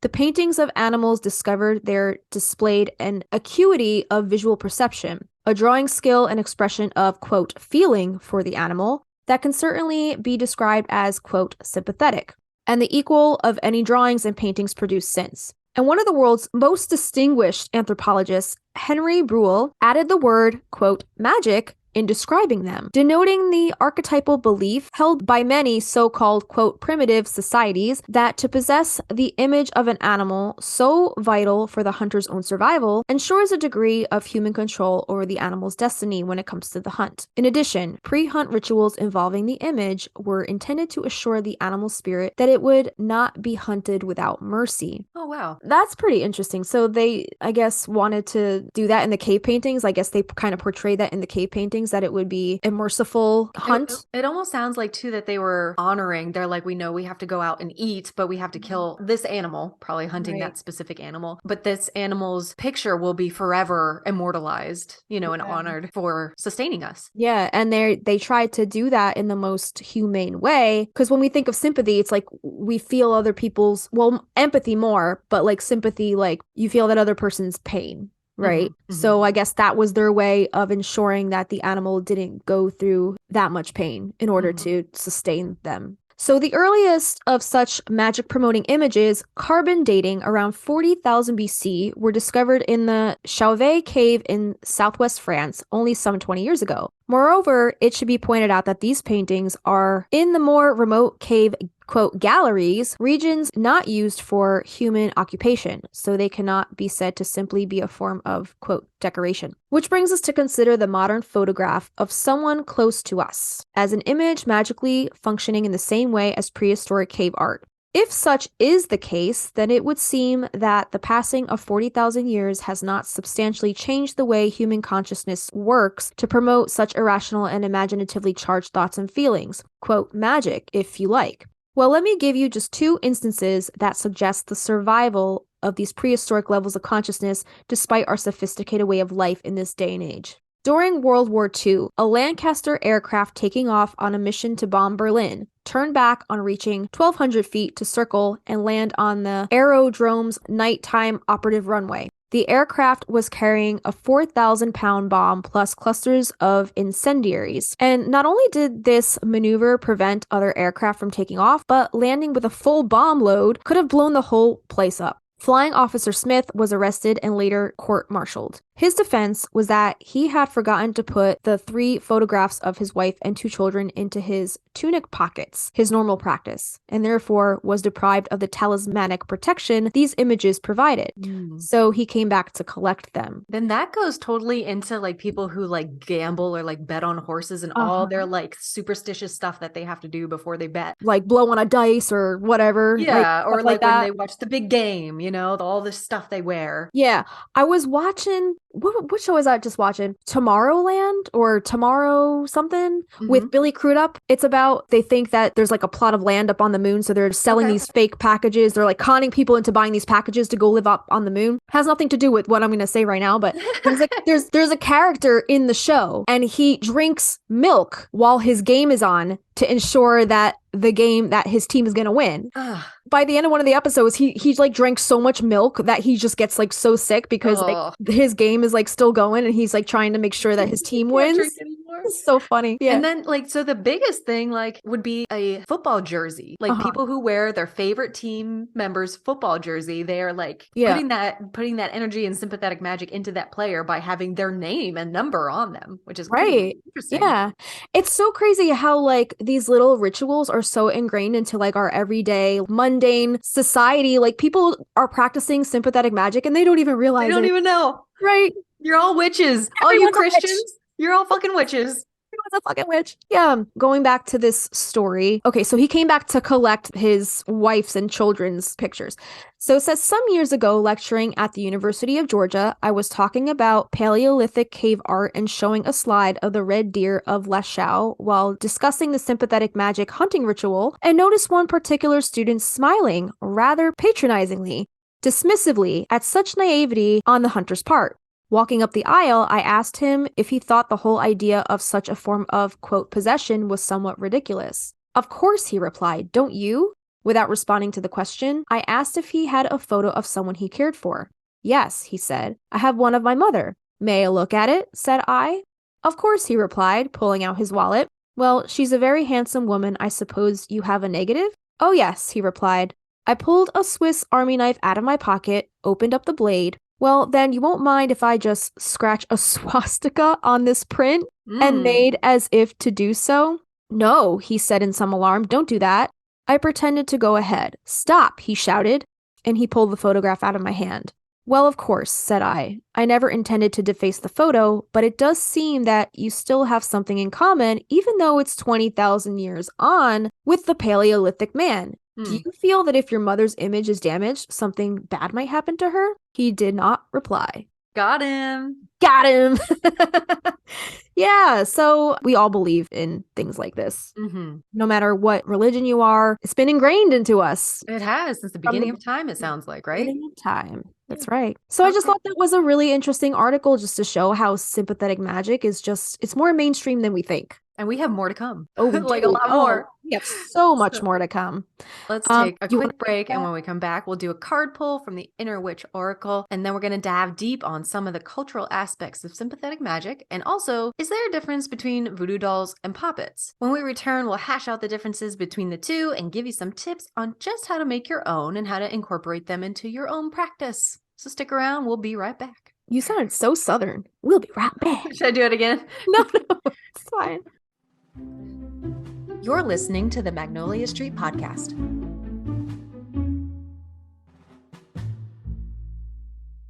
I've been watching a lot of Farmer Wants a Wife. What is that show? It's awful, but the Wabah girls, you know, they were going to do their like Simply Captivating thing, and they ended up doing it about this show, The Farmer Wants a Wife, and it's a dating show, and it's exactly what you think it is, but they deconstruct every episode verbally. So I listened to the first two, and I was like, fuck, I'm hooked. So I went and watched the show. That's so funny. It's so good. Wait, it's is that not good at all. Is that It's on their really good. regular scheduled program, or is that over on their Patreon? They have the first 2 episodes public, and then the rest are on Patreon, which we have. Yeah. Yeah, So I'm gonna have to go check that They're out. funny as shit. I'm like, this is, I hope we sound like this because they're fucking funny. All right. Welcome back, everybody. Ooh, that was nice. You like that? Yeah, I like that. It kind of sounded like that song from Lost. Do you ever watch Lost? You are No. everybody. No. How many seasons of Lost are there? Oh, geez. Oh, quite a bit. Probably like lot. 6 or 7 or something. Like Okay. that. I don't know. That's a pretty good show. Okay. I'm gonna watch it again now. You're not going to watch it again. You need to watch Downton Abbey. Oh, yes, I do. Dude, I could totally restart that with you, and then we could do a whole side hustle where we just talk about Downton Abbey. I love it. I told you my mom's gonna like be so pissed at me because like every time she mentions that I should watch it, I'm like, yeah, I'll get around to it. I think you should watch it with her. I think you should have her Alright. over one Friday night and be like, okay, mom, I'm getting into it. What platform is that streaming on anyway? I'm not sure anymore. Amazon?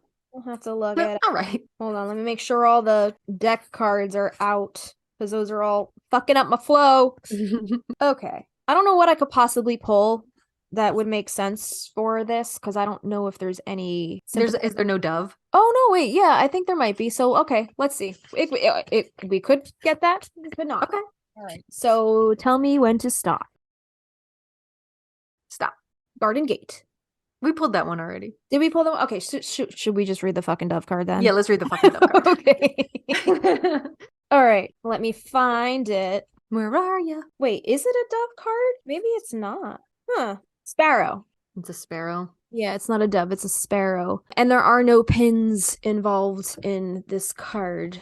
So that's interesting. I'm just making sure there's no dove in here. This must be a nod to the book, not the movie then, because there was no sparrow in the movie, right? There was no sparrow in the movie, correct? Right. So So then do another shuffle. it's all right. I'll read sparrow. Okay. It's the closest thing to the dove, so. Faith did use the sparrow in her magic. That's right, she did. Is that the thing that she baked into the pie for Hathorn? Yeah. All right. So sparrow, the keyword on this card is trouble. So when the sparrow comes up, the divine is telling you to prepare and pay attention. With this card comes turbulent and unstable energy. There may be some current issues or struggles on the horizon. Prepare and learn from these issues and events. With struggle and challenge comes great knowledge and growth. You can overcome this. Known in most folklore as messengers, this tiny bird is something to pay attention to. Learn from this steadfast creature and buckle down. To better connect with this card, utilize its energy, a candle, pen, and piece of paper. Write the affirmation on the paper, carry it with you, or leave on your altar. When you're ready, tear your paper and burn it. And the mantra on this card is, I embrace the chaos and learn from any struggles. And there's actually 2 keywords on this card, trouble and challenges. That has given some sympathetic magic vibes. It does. Yeah. When I think of, before we educated ourselves, when I think of sympathetic magic or poppets or voodoo dolls, you're usually like either in trouble, trying to gain control, trying to get that control back in the situation over somebody else or yeah. Right. So that's the only thing I could think of. Sympathetic magic, I feel like it's like trying to get the upper hand in the situation, And the mantra here, I embrace the chaos and learn from any struggles. I feel like it is a little chaotic. It's got a little bit of a chaotic energy, right? Sympathetic magic. I mean, because it's kind of dark. Yeah, it depends. I guess we'll talk about the options of it not being as dark, but from movie and film and TV, that's all we know it as. Yeah, I feel like pop culture has painted it in a darker light. But even what we were saying before, like using it, doing these little rituals to ensure your favorite football team wins, or winning in gambling or whatever. Like, we incorporate little bits of sympathetic magic more than we realize we do into just small little things we don't even think about. So it could be innocent, but it can also have a dark side. So it's a weird thing. I don't know. Let's keep talking about it. Yeah, we're going to get into some cultural aspects of sympathetic magic. And this is from learnreligions.com, and we will link this down below. In 1925, anthropologist Harlan I. Smith published Sympathetic Magic and Witchcraft Among the Bellacula.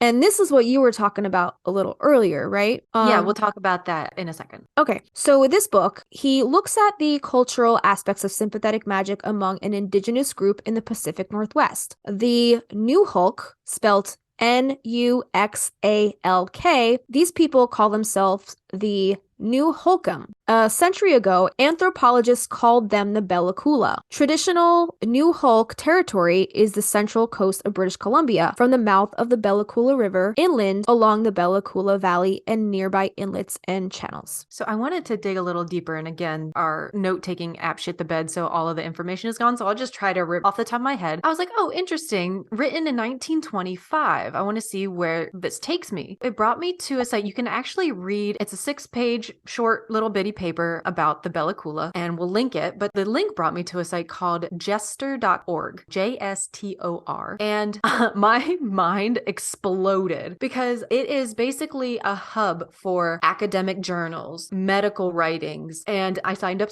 for it. So we have a little workspace and you can type in keywords, and it brought me right to the text. You can read through this man's writing from 1925, but also there were some other things that I found relating to sympathetic magic. We'll link all of this, but this source is like a game changer because A, it has stuff that dates back to the turn of the century. B, we've learned through our podcast that not everything, even if it's historical, not everything is always accurate. So using this is going to be kind of interesting to see what their like frame of mind maybe might have been on that subject at the time. But there are other sympathetic magic writings. There was one from 1964 called Sexual Sympathetic Magic in Han China. There's the sympathetic magic of Western American rock paintings. So if you go to the site and type in sympathetic magic, if that's your thing, there are over 29,000 results. On sympathetic magic alone? On Sympathetic Magic alone, they all come from journals, but this site has everything from folklore to business to medicine. It also does have the Golden Bough and the incorporation of magic in science fiction. They have more about the cave art. Oh, this is the other one I really wanted to touch on, was the sympathetic magic in the mountains of Kentucky. So some curious folk survival superstitions. It's only a couple pages. We won't get too into it because we have so much more, but there's also poems,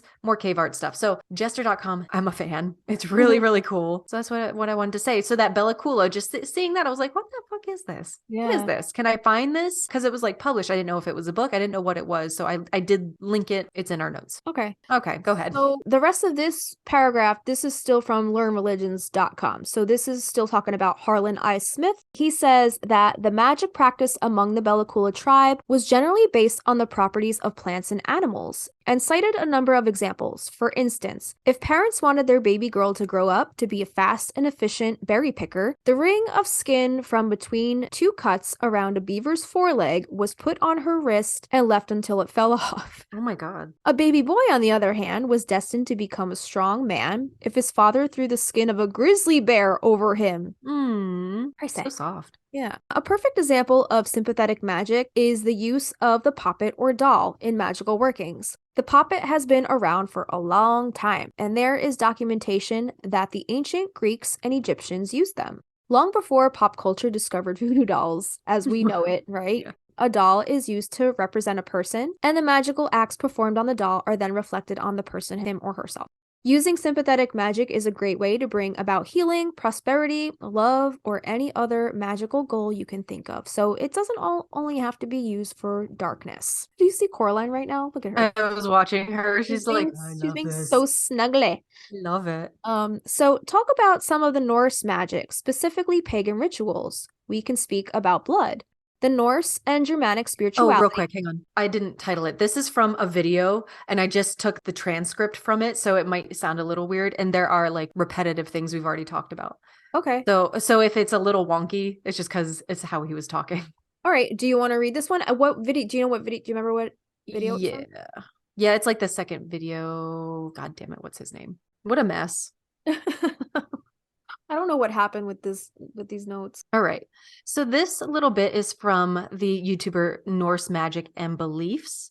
And it might talk about some of the things we already went over, but he does talk about Norse mythology, which we haven't touched on yet. I think he associates, with that spirituality. Okay. So he's talking about Norse magic, specifically with pagan rituals. And he wants to talk about the blood that we see a lot of that even in depictions on the screen these days of like how popular it is to use the blood in ritual. Mm-hmm. So the Norse and Germanic spirituality was always sprinkling blood on their altars and on piles of stones that they were going to be using to make their offerings, or they would use some sort of red coloring to write their inscriptions on their magical objects. The blood was believed to contain, as it does all over the world, a part of that life force. Even in fertility rituals, they were very, very important and done frequently.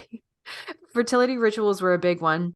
You see that also in ancient Rome, in Christianity, but of course, similar things were done all over Europe. And in the North, various harvest festivals, they were used to welcome, the new crop. At harvest festivals, they were planting seeds. The chieftain or king would dress up as the fertility god at the time, or the rain god, or be Jupiter in Rome. Scandinavia also did this in honor of their gods. There would be a woman who would dress up as the princess or the earthly goddess in the myths, and they would have sex. Sometimes they'd have it in front of the whole village. And the idea was that you would plow and shoot your seed into the woman so that the crops and the seed can then be planted and grow in the same nature. And this would, of course, bring about good crops and fertility for the upcoming year. Question: corn dollies. Would that be considered? Because I know like corn dollies, they would use those in like festivals to bring what you were just talking about, kind of abundance, right, to your crop or whatever. So wondering if that would be considered sympathetic magic, even though you're not necessarily using the corn dollies like a voodoo doll per se. You're not stabbing it with pins, but you're still using it to represent, I guess, your garden or your land and the abundance that you hope to bring forth to it. Absolutely. Yeah. Cool. So another one is he talks about the various tribes in Africa. And when men would go into battles, the women would follow at a short distance behind. And the women, I guess, would take melons or large fruit shaped like heads, and then they would chop the melons in half as a representation. It would be believed to be helping their men chop off the heads of the armies that they were fighting. And the women would sometimes even dress up as men carrying weapons in order to intimidate the opposing forces in battle as a use of sympathetic magic. And in the Germanic world, this is kind of the same thing we see with the Norse women being Valkyries at the time. This also explains that the very small handful of females from the Viking age were buried with weapons also. So he goes on to ask, like, are we supposed to believe that sympathetic magic actually works? Like, you stab the voodoo doll and that guy is going to die? No, but then he brings up the concept of that scene from Pirates of the Caribbean where Jack Sparrow is offered a jar of dirt, right? How's the scene go? So Davy Jones can't make it to port. He can't step on land, but once every 10 years. So Jack goes to Tia Dalma and she gives him a jar of dirt. And he says, dirt? This is a jar of dirt. And she says, yes. Is this jar of dirt going to help? If you don't want it, give it back, she says. No, he says, then it helps. So he keeps it. He doesn't know why he's keeping it. But you do find out that that dirt is a sympathetic magic used to help Davy Jones get to land. He's basically carrying the land with him. Okay. I guess he gives it to Davy Jones and then he can walk freely. I don't remember, but I do remember seeing that clip of him. Like, he's like, I got a jar of dirt. I got a jar of dirt. Yeah. Love it. So Jack would carry the land with him at all times. This explanation eased Jack's mind and superstitions. I guess she explains to him that he'll be able to walk on land. So I thought that was interesting. Yeah, that is interesting. I'd even, like I said, you don't pick things out that you would consider sympathetic magic. I like how she's like, well, then give it back. And he's like, no. And she's like, well, then it helps. It's like that guy with the wife's picture. He's Yeah. like, all right, then I'll draw a swastika on it. No, don't do it. Okay, well then. Okay, there you go. There you go.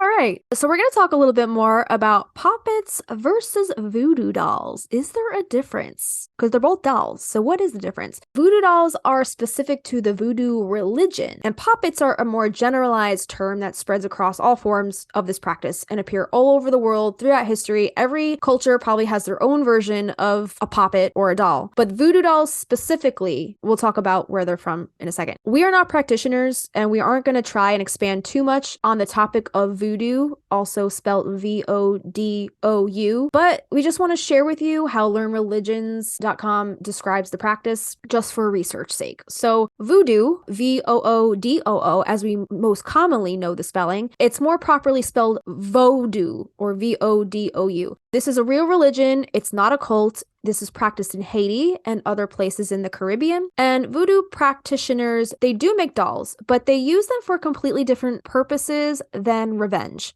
Voodoo dolls are used to help people with healing and as a way to communicate with the deceased loved ones. So the idea of effigy dolls as a channel for evil forces unleashed in a ritual is a myth. And that myth does not come from the Caribbean, but from the very heart of Western civilization. Because as we see in pop culture, the West likes to take these traditions and these folk practices and make them into something evil, something that they're Twist them up a little not. Yeah, Hollywood has done wonders with making anything of magical nature just look completely just evil, right?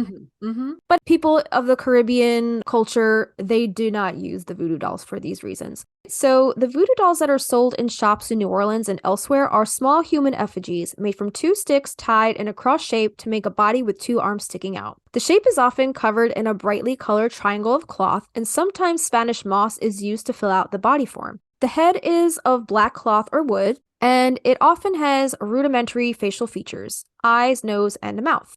They are often decorated with feathers and sequins, and they come with a pin or a dagger and instructions on how to use it. These voodoo dolls are strictly made for the tourist market in places like New Orleans or the Caribbean, where they are sold as inexpensive mementos in tourist shops, in open-air markets, and thrown during parades. They are not used by actual voodoo practitioners. So I just want to throw that out there. They're solely for tourist attraction and a souvenir.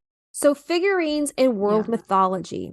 Human effigies such as the voodoo dolls, both the authentic ones and the ones sold in shops, are examples of figurines, representations of humans that are characteristic of many different cultures, beginning with the Upper Paleolithic so-called, quote, Venus figurines. Such images are of idealized heroes or deities, or perhaps very carefully modeled representations of a recognizable historical or legendary figure. There are many ideas about their purposes, none which include revenge. Again, pop culture made that up. Yeah. The oldest examples of figurines that were made specifically to harm or affect another individual date to Assyrian rituals from the first millennium BCE, such as Bronze Age, Akkadian texts, 8th through 6th centuries BCE, a tradition also practiced in Greco-Roman Egypt of the 1st and 2nd century CE. In Egypt, dolls were made and then a binding curse was performed, sometimes accompanied by poking pins in them. So I guess that's where the pop culture gets it from. Not from the Caribbean or New Orleans, but from Egypt.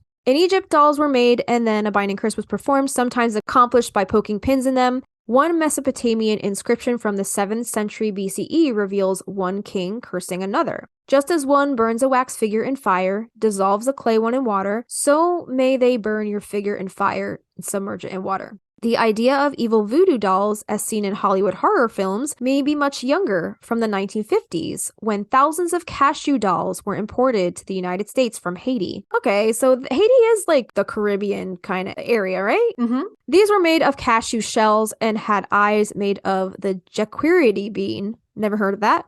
A form of castor bean, which when swallowed by young children can cause serious injury or even death. Wow. Yeah. The US government issued a public health warning in 1958, which said that the dolls were lethal. Oh my God. All right, so what are voodoo dolls for? People who practice the voodoo religion in Haiti do use dolls as part of a tradition brought with them from West Africa, incorporating small effigies known as fetish or bocio for rituals, B-O-C-I-O.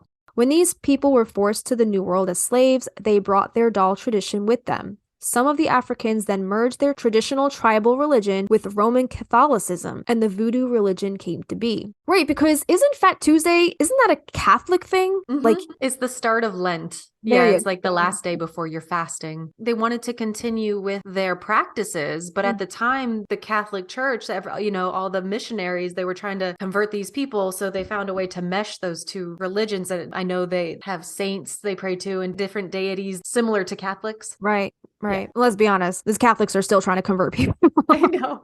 I thought you were going to say, let's be honest, we don't know Catholicism anymore. Like, Well, that we're too. out. We're I'm out. just like, when my doorbell rings and I'm like, get off my porch. We gave our notes back on Catholicism.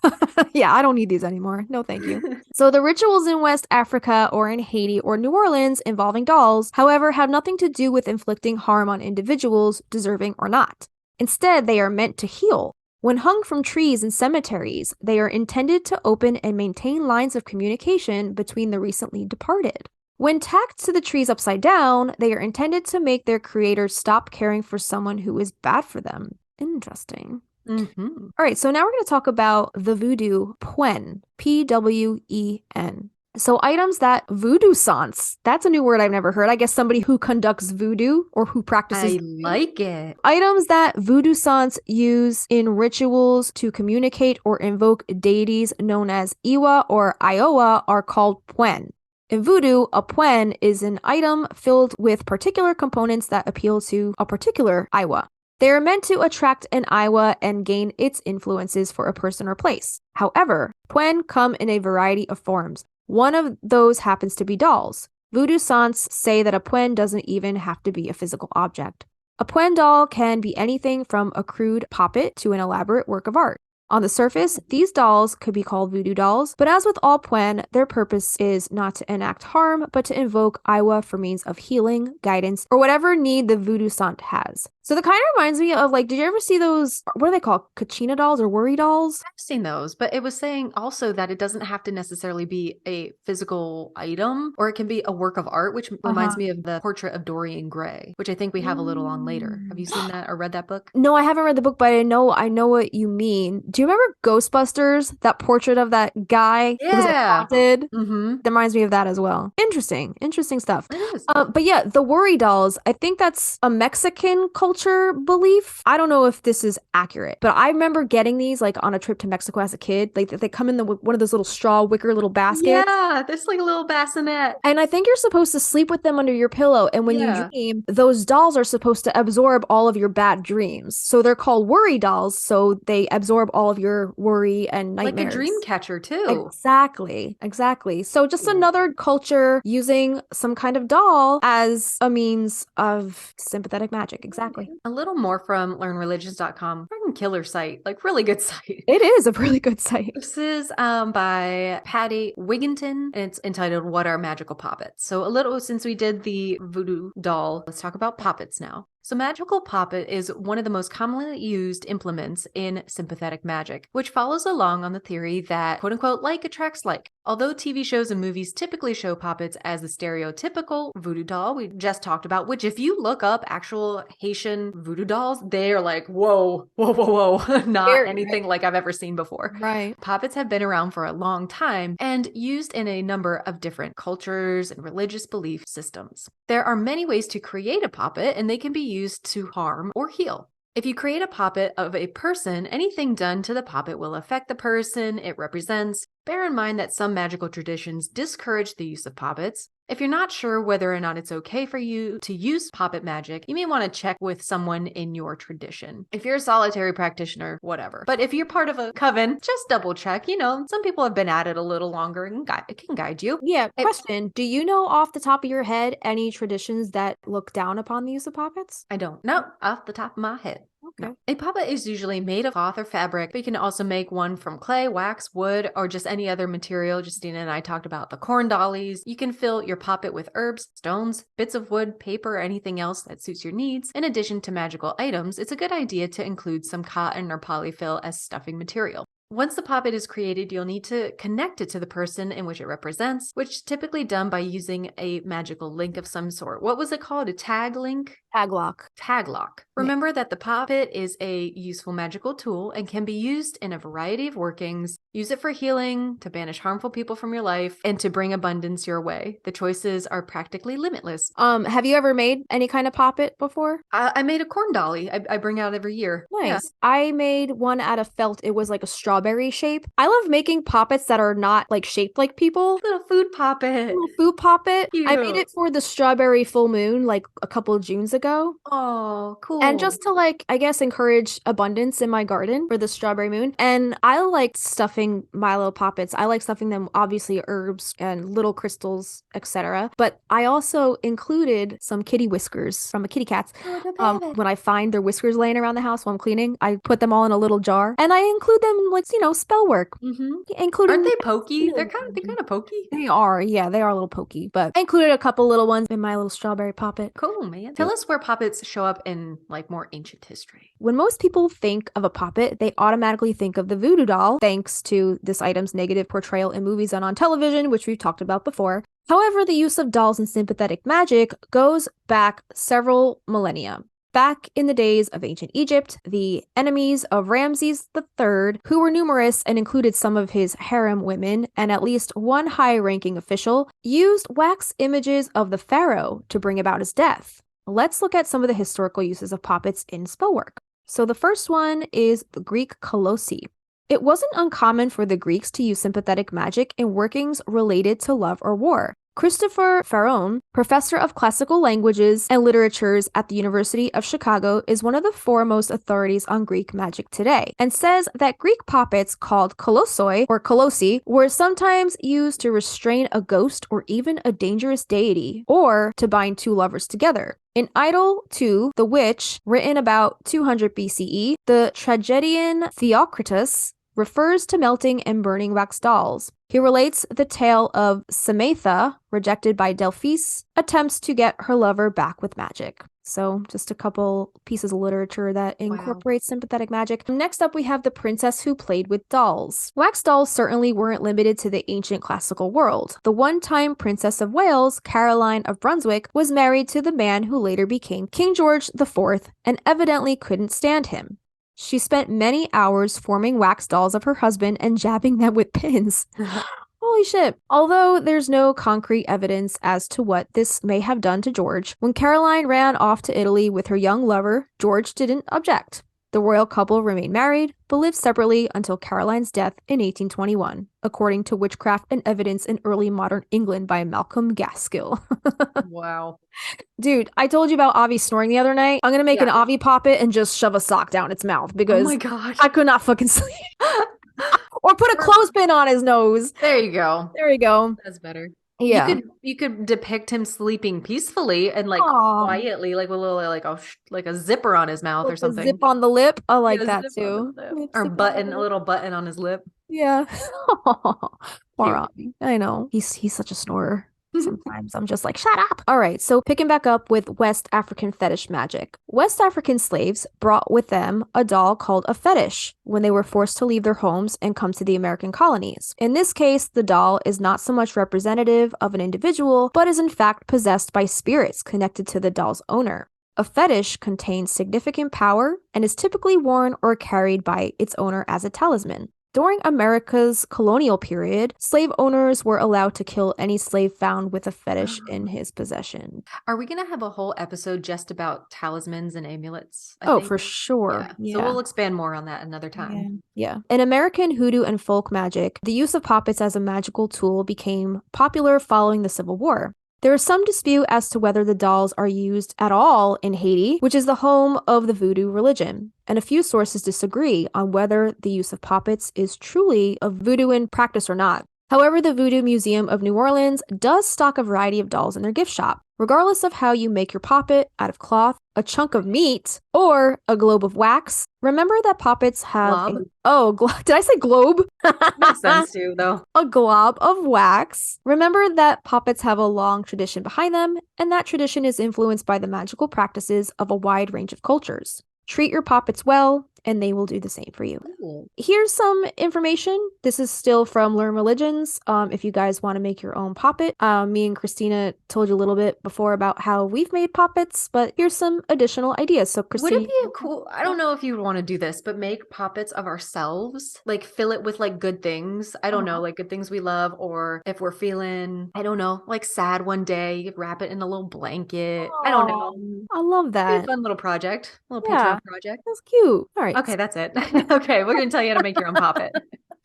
All right. Tell us how to make our own Sure. poppets. And it can be as simple or as elaborate as you like. It all depends on how much time and effort you want to put into it, like anything else. You can construct one just out of any material, really. Cloth, clay, wood, wax. Use your imagination. In some magical traditions, it's believed that the more work you put into it and the more complex it is, the stronger your link will be with your goal. Because a poppet is a device for sympathetic magic, all of its components will be symbols of what you hope to achieve. You know what else could be considered sympathetic magic is a honey jar. I really wanted to make one Yeah. for somebody who I felt was like not being very nice. Okay. And I had something of theirs that I was going to incorporate in that. And you know, that's sympathetic magic too, right there. Because is it like they're stuck in the honey or to sweeten them up a little bit? Sweeten them up, yeah. I like that. So, quick question. Would the cord cutting ritual be a form of sympathetic magic? Because the candles, the two candles are representing both of you and it's separating you, right? Exactly. Oh, okay. Exactly. See, we do it all the time.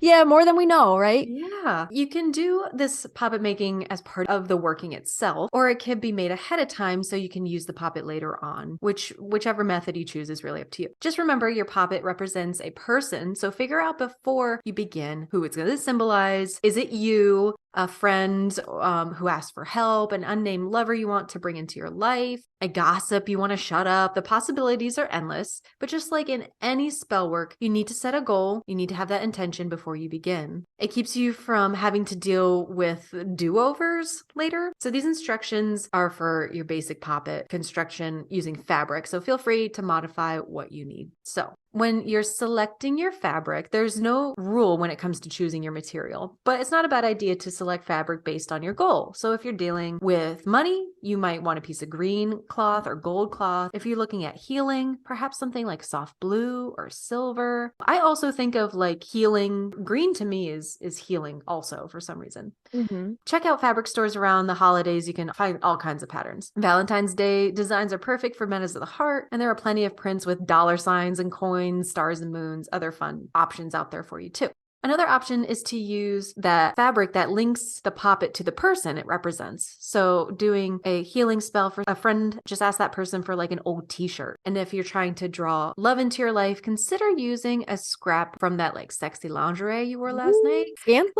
Yeah. If you just can't find the right material, use a plain muslin or white felt. So some ideas you can use for designs and colors. You could do animals. So you can make a little poppet for your pet. And then you could bring your poppet with you when you travel. I should have done that on my Oh my cruise. I missed my pets so much. Bet you did. Okay. So if you're looking for banishing, try black fabric designs such as swords or wands, dragons, or fire. Creativity, you could use orange or yellow fabric, prints of the sun, or other fire symbols. And also you could do, I guess, like chakra creativity. It's like the solar plexus, right? Mm-hmm. Or the sacral. I don't remember. Something down there. Yeah. If you're looking for more healing, try silver, white, or blue with designs of clouds or air symbols. Love, obviously, pink, red materials with designs of hearts, roses, and other flowers. You could do cupids, money drawing, silver, gold, green with depictions of dollar bills, or even earth symbols. And protection, you can use red, you could use white.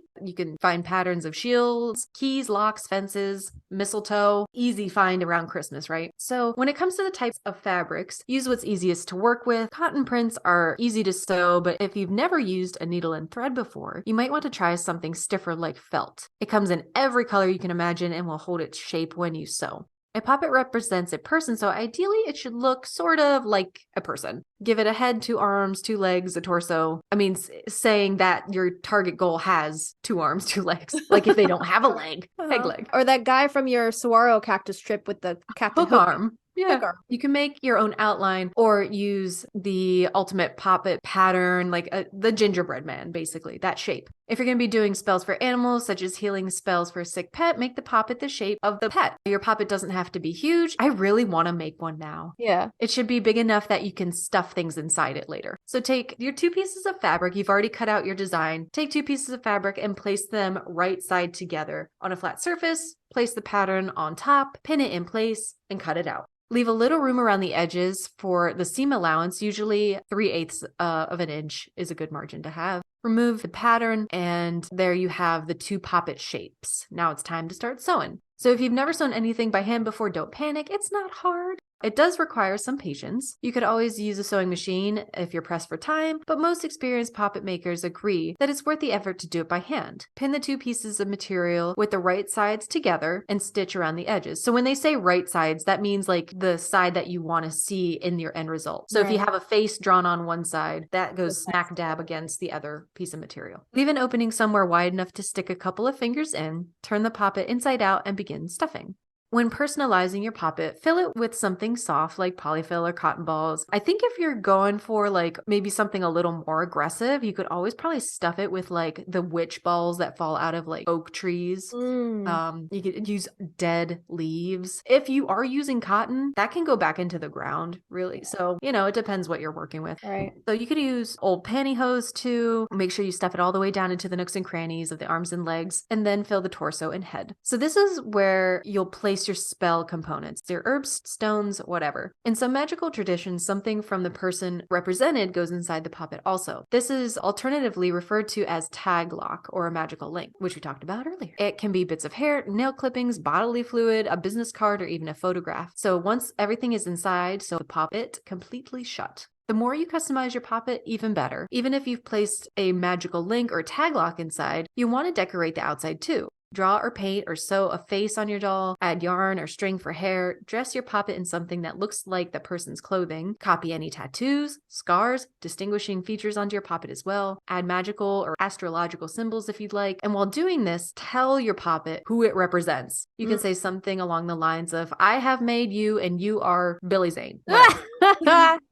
Oh my god, we should make a Billy Zane poppet. And just kiss it. And we have to like put those goat and boat emojis on Oh, somebody make us a Billy Zane doll, please. it. Your poppet can be used for any number of things. Like we talked about love, money, protection, healing, getting a job, anything you can imagine. So you can make a poppet to bring it about. Simply figure out your goal and the means to achieve it. The only limits on your poppet construction are your own creativity and imagination. So they just mentioned getting a job. Do you want to tell us a little Alright. more if you're trying to look for a new job, a poppet? So at the bottom of this article, they just give some different ideas on poppets to make for different situations. So you can make a poppet to get a job that you've applied for. You can make a poppet to protect your family, to heal a sick person, to bring love into your life. You can make a poppet to silence gossip. You can make an emergency poppet on the fly. Use whatever you have access to. So this, for example, an emergency poppet, you can make one out of aluminum foil. So if something comes up in a hurry and you feel it needs immediate magical attention. This says use a piece of aluminum foil to whip together a quick poppet, shape it into the figure of the person, fill it with magical components that might come in handy, bits of wood, dirt, grass, and you can scribble a name on a piece of paper, personalize the poppet. That's just a quickie little poppet idea on the go if you need one in an emergency and you don't have access to like a needle and thread or like cloth and scissors and stuff to form an actual poppet. But there's a whole bunch here. I don't know if we want to go into like the materials and herbs for each one, or should we just link the article? I would do the materials and herbs. Okay. That sounds good. Go ahead. Okay. So to get a job you've applied for, you would use satin material in either green or gold or silver coloring. And the herbs you can use for that are clover, chamomile, ginger, and cinnamon. And the gemstones are snowflake obsidian or sodalite. Okay. So create a poppet to represent yourself. As you make it, focus on the positive attributes that you possess, which will make you appealing to the potential employer. Another option is to create the poppet in the image of the employer, include business cards or a letterhead inside if you can get them, and tell the employer poppet why you're the best person for the job. That's cute. It gets the jitters out too if you're doing Yeah. like a pre-interview. Right. And then you can just picture when you actually go in for the interview, just picture that boss as like a little cuddly little puppet. At that point, it's mixing sympathetic magic with the law of attraction, right? There you go. There you go. The second way to use a poppet to protect your family, you can use modeling clay as your material. And the herbs that you can use are basil, patchouli, and even coffee. Cool. So gemstones are hematite, amethyst, and black onyx. So create poppets that represent each member of the family, blending herbs and stones into the clay. Put them in a safe place in your home, such as near your hearth, and utilize magical shielding or cast a circle of protection around them. This is actually a fun project you can get your kids involved in as well. Let them each make their own poppet person. Cute. That is cute. So next poppet you can make to heal a sick person. The material you use is white cotton or unbleached muslin. The herbs you can use are lemon balm, feverfew, ivy, and pine. The gemstones are bloodstone and turquoise. And when you make this poppet, be sure to indicate what you are trying to heal, whether it's a case of tennis elbow, a chronic infection, or even a broken heart. Focus all your energy on the ailment in question. Then you can make one to bring a love into your life. The material you can use is red or pink silk or cotton. The herbs are rose petals, parsley, and peppermint. Gemstones are barite, jade, and rose quartz. So make a poppet to represent the object of your affection. Remember that in some magical traditions, it is frowned upon to make a specific person the target of your working. If you are simply trying to attract love to yourself, but you don't have a specific person in mind, focus on all of the desirable qualities you want to see in a potential lover. And I think that's probably the better route to go, because then, like, Christina, your favorite phrase is, you never start a relationship with a kidnapping. Right.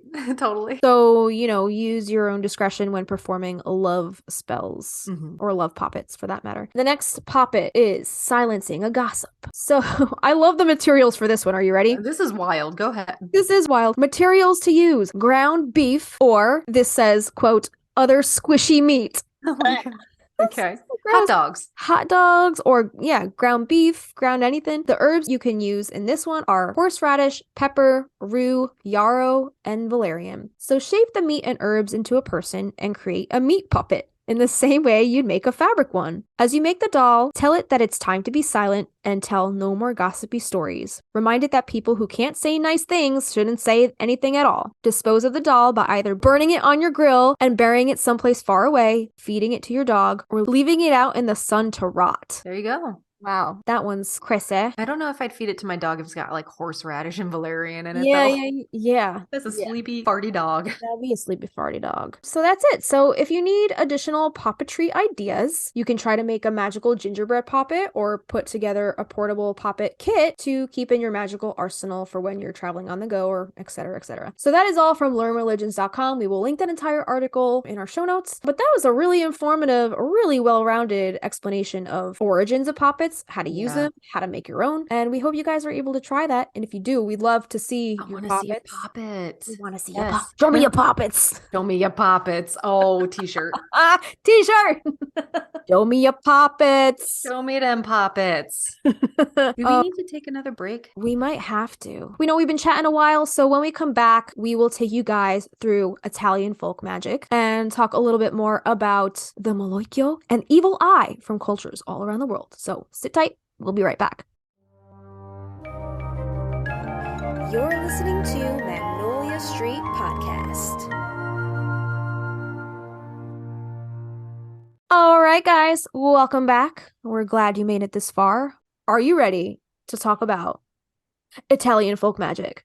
Yeah, lay it on me. I purchased that book for my friend Caitlin. I didn't really get to nice. read through it, but she is Okay. also Italianate. My friend Heather sent me this book a while ago, and I skimmed through it, when she first gave it to me. I didn't read the whole thing in its entirety, but there are some really interesting passages in here. Mm-hmm. There's also the Chaotic Ant Witch, I think is her handle on YouTube. Mm-hmm. Yes, the Chaotic Ant Witch. She actually just uploaded, coincidentally enough, she just uploaded an entire 20-something minute video on sympathetic magic. So once I saw that pop up in my subscriptions, I was like, oh shit. Yeah, gotta this watch is this. very recent. Very, very recent. Within the past week or so, she uploaded this video. In this 21-minute video, which we will link in our show notes, the Chaotic Ant Witch explains sympathetic magic as the following. If this is like that, then this is that.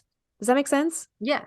So in layman's terms, you take an object that is supposed to represent someone, wax figure, candle, a poppet, mandrake root. Mandrake roots in history have been known to be used as poppets because they're already so human-like when you pull them out of the ground. Even onions, eggplants, or cucumbers can be used to represent the phallus, or you can use them to represent people as well. You can really use anything to represent somebody. So, and then influence that object so that whatever you do to that object in turn affects the person in which that object represents. You can also just simply write your target's name on a piece of paper and have that symbolize them in your spellwork. So sympathetic magic doesn't just have to be for curses or hexes. You can also do protection or blessing spells too. You can use ribbons to bind or surround something with salt for protection. And the Chaotic Ant Witch goes on to talk a little bit more about correspondences and studying the correspondence of the herbs to understand how certain herbs can influence a spell involving sympathetic magic. She also gives a small little list of other objects that you can use in your sympathetic magic to represent, I guess, parts of the body or anything else. So walnuts and skulls represent the brain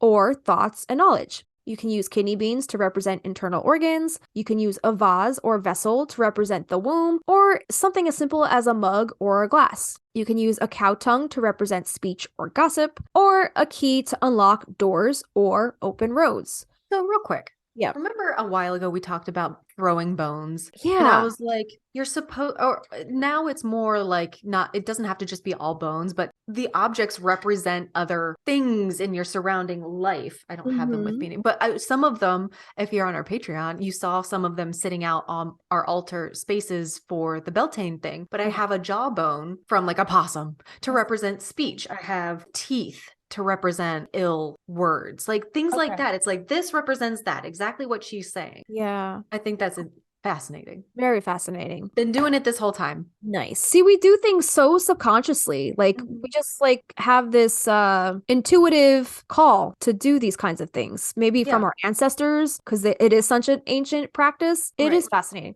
So in this video, the Chaotic Ant Witch also references a couple books in which lemons are used in curses and hexes. And both books, we will link them on our hero source page. The first book is Italian Magic, The Secret Lives of Women by Karen Crisis. I don't have that one. I've never read that one. I've never even heard of that one, but now I'm interested and want to check it out. The second one is Italian Folk Magic, Rue's Kitchen Witchery by Mary Grace. I don't know if I'm saying her last name right. Fahrun? Fahrun. And this is the one that I have. It's So, very pretty. isn't it a gorgeous book? Dude, my grandmother's kitchen looks like Yeah. she's got like garlic hanging and, Yeah. And the peppers. yeah, Yeah. love And it. the olive oil. So much olive oil. Italianate. Italianate. Yeah, that episode will come out before this one, right? Yeah. Okay, so people will know what we're talking about. All right, so this following information we're about to deep dive on, this is from the Book of Italian Folk Magic by Rue's Kitchen Witchery. By the author is Mary Grace Fahrun. And the following excerpt is from chapter 11. It starts on page 160, and this is all about the Malocchio, also known as the evil eye. So, the Malocchio is a popular belief that simply a look or glance from one person can send misfortune and bodily symptoms to the person being looked at. The most characteristic element of the evil eye, as its name implies, is that it is cast with a look. It is believed that when one looks upon another with envy, they can inflict that which they look upon with a mild state of spiritual illness. Oh. Belief in Malocchio is not limited to Italians. Almost every culture in the world has their own version of the Malocchio. I have a question. Yeah. Is it popular in Italian culture? Is it just Greek? And does it have anything to do with the evil eye when like they'll like turn and go like and like spit? Okay, we're gonna get into the spitting. in a Oh, second. really? Okay. Yeah. All right. Yeah. Okay, cool. Yeah. But yes, the Greeks do have their own version of the evil eye. Okay. It's not called the Malocchio. It's called something else. This is really fascinating because I do wear an evil eye bracelet, which I only just bought during my grandfather's funeral. Okay. Because that's such a charged time as it is. And you're meeting so many people from your past. And like, it's just like, I knew I needed it. And the girl staying with us was like, girl, she's a witch also. She was like, who are you protecting yourself from? I was like, Shit. don't worry about it. But it was just funny that she noticed. And like that, the symbol is so popular. Don't worry about it. Yeah, I have the Greek evil eye, my dream catcher. Don't worry about it. My dream catcher back there. We went to Greece on our honeymoon, and literally the evil eye, it's everywhere. Mhm, You can't mhm. walk through a souvenir shop without seeing the hell out of this symbol. That's so funny. And when we stayed at an Airbnb, our host actually made us little evil eye bracelets. Wow, that's nice. Little friendship bracelets. Yeah. So it's just like a symbol of good luck just to prevent the evil eye. So yeah, big thing in, I guess, Eastern European culture. Huge. I don't know. Anyway, going back to the Malocchio, Fahrun states, I have come across two opposing views on how Malocchio is transmitted. The more widely shared belief is that it is unintentional. However, there are people, and I have met them, she says, who have the ability to inflict Malocchio intentionally. Oh. Ooh, creepy shit. So, the caster uses their eyes to channel negative energy toward a specific person. An intense look, often accompanied by flattery or insults or mean wishes, is often the hallmark of this phenomenon. And you know what I think about when I think about intentional Malocchio? You know that scene in The Craft where Nancy is looking at her stepfather and she just gives him a heart attack? Yeah. Wow. Fucking crazy shit. Yes. Yeah. So she was giving the Malocchio on that asshole. Malocchio. Was Malocchioing the shit out of That's him. a really good representation. Cool. Right? Yeah. She's just like, you could just see her eyes just piercing his soul. Mm-hmm. So the causes and types of Malocchio are varied, but all along the same lines. Malocchio can be sent because of strong feelings such as anger, envy, jealousy, possessive love, passion, and obsession. In Nancy's case, she was protecting her mother because he was a dickbag. Mm-hmm. Often those who afflict others with the evil eye are not fully aware of it. It can be as simple as someone has angered you and you look at them from across the room and think to yourself, damn them. Or, Miss Jillian, remember her first lines in the book are fuck them. Yeah. or I hope something bad happens to them. Mhm. Or have you ever like been on the road and somebody cuts you off and you're like, I hope your car flips over. Have you ever said that to someone? No? That just me? All right. Maybe it's a New Jersey You're thing. intense. Maybe it's a New Jersey thing. I don't know. I'm usually like, I hope you get pulled over. No, you I'm know? usually like, I hope your car flips off a bridge. My I take God. it. Fucking Sagittarius takes it to the extreme. here. Totally. Another example is a friend who was wearing her brand new boots. You look at them and say, I love your boots. They're so this reminds me of Mean Girls, right? Where somebody's like, oh, I love your boots. They're so nice. But in their mind, they're like just like full of envy and just like hoping something bad happens to your boots. Oh my God. Yeah. So later that same day, if you have that envy looking at your friend's boots, later that same day, your friend might step in something, ruining her boots, or even worse, injure herself while wearing them. So symptoms caused by Malocchio are typically mild to moderate when compared to a fattura, which is a spell, that's the Italian word for spell, or maledizione, which is a curse. So a mild case may cause a sudden streak of bad luck, unusual clumsiness, objects seeming to fly out of your hands and crash onto the floor, or objects breaking in your hands without the use of any force. Among the most common moderate symptoms are headache, specifically behind the eyes. Some people experience swelling of one or both eyes, drowsiness, fatigue, feeling of despair, a feeling of impending doom without reason, low mood without a cause, loss of focus or concentration, or obsessive thoughts on a specific thing. You may also feel anxious and fearful without apparent reason. Dude, you said you've been feeling like that the past week, right? Oh yeah. Yeah, I feel like that. But this also reminds me of like Jillian's situation in the books where everything just keeps going wrong. Things like breaking her hands, basically. I don't know if she's ever had the headache. But yeah, maybe I get the maledizione. Maledizione. You're so good at that. Maybe somebody cursed you.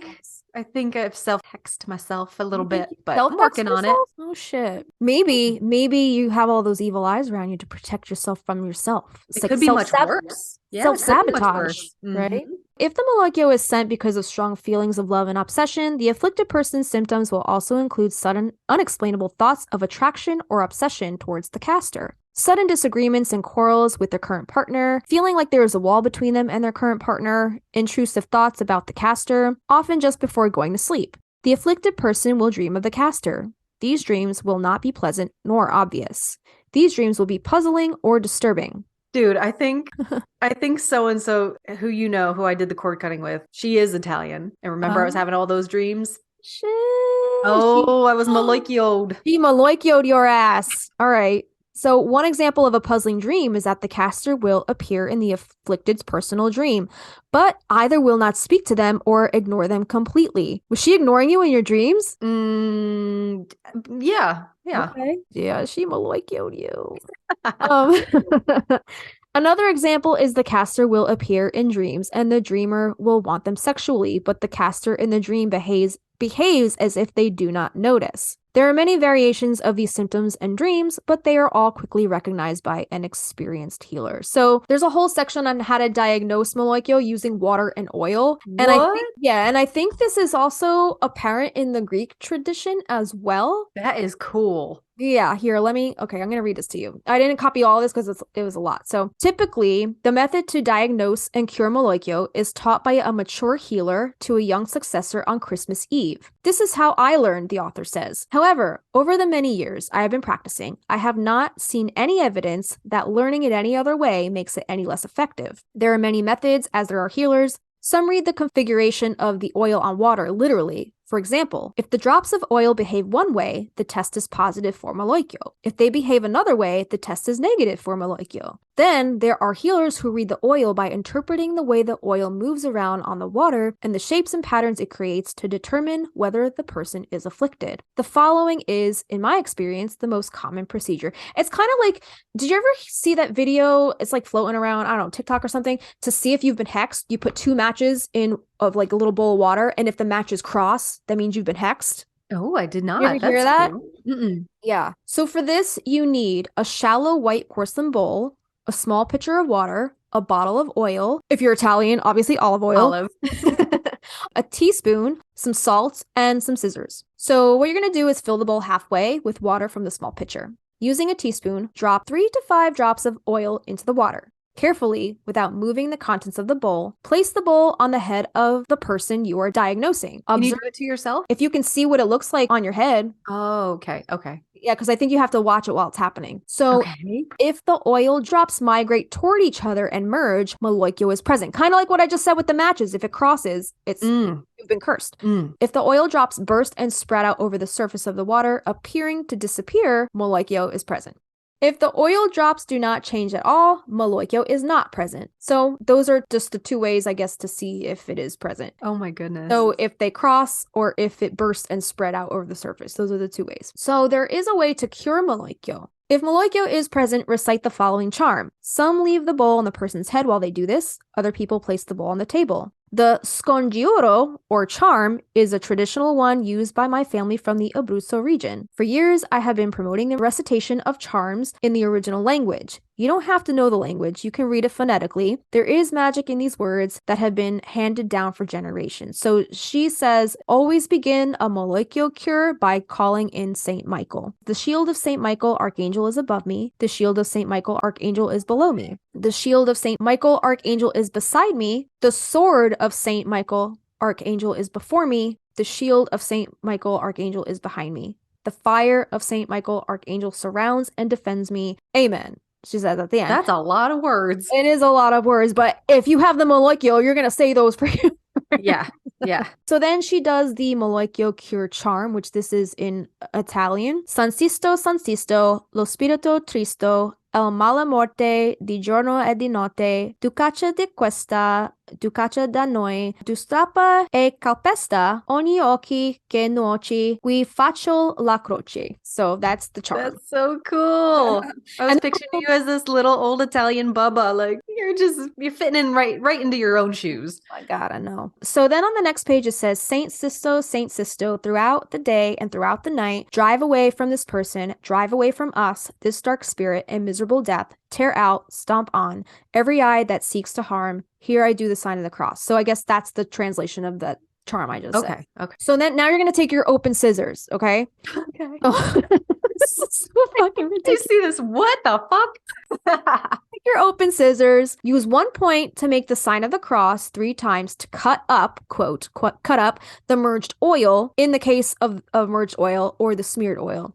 Then hold the scissors with both hands and cut the air above the bowl 3 times. So snip, snip, snip in the air, okay? Put aside the scissors and add 3 pinches of salt to the bowl, reciting the following. Lunedì Santo, Martedì Santo, Mercoledì Santo, Giovedì Santo. So saying all the days of the week, okay? Sabato Santo, Domenica di Pasqua. In nome di Cristo, crepa le occhi triste. All right, so in the name of Christ, the evil eye bursts. That's what translation. So dip your right thumb in the bowl, and using your right thumb, because that's the holy hand, right? You don't want the left-handed path. Mm-hmm. Trace the sign of the cross 3 times on the person's forehead between the eyes, 3 times on the back of their neck, 3 times over their hearts. Wow. This is very Catholic based, by the way, because Italians are very religious. Mm-hmm. Very religious. So you're going to basically do all this stuff, okay? Pour the contents of the bowl onto the ground or down the drain. As the healer, you then take a moment to yourself, thank St. Michael for his protection, and pray.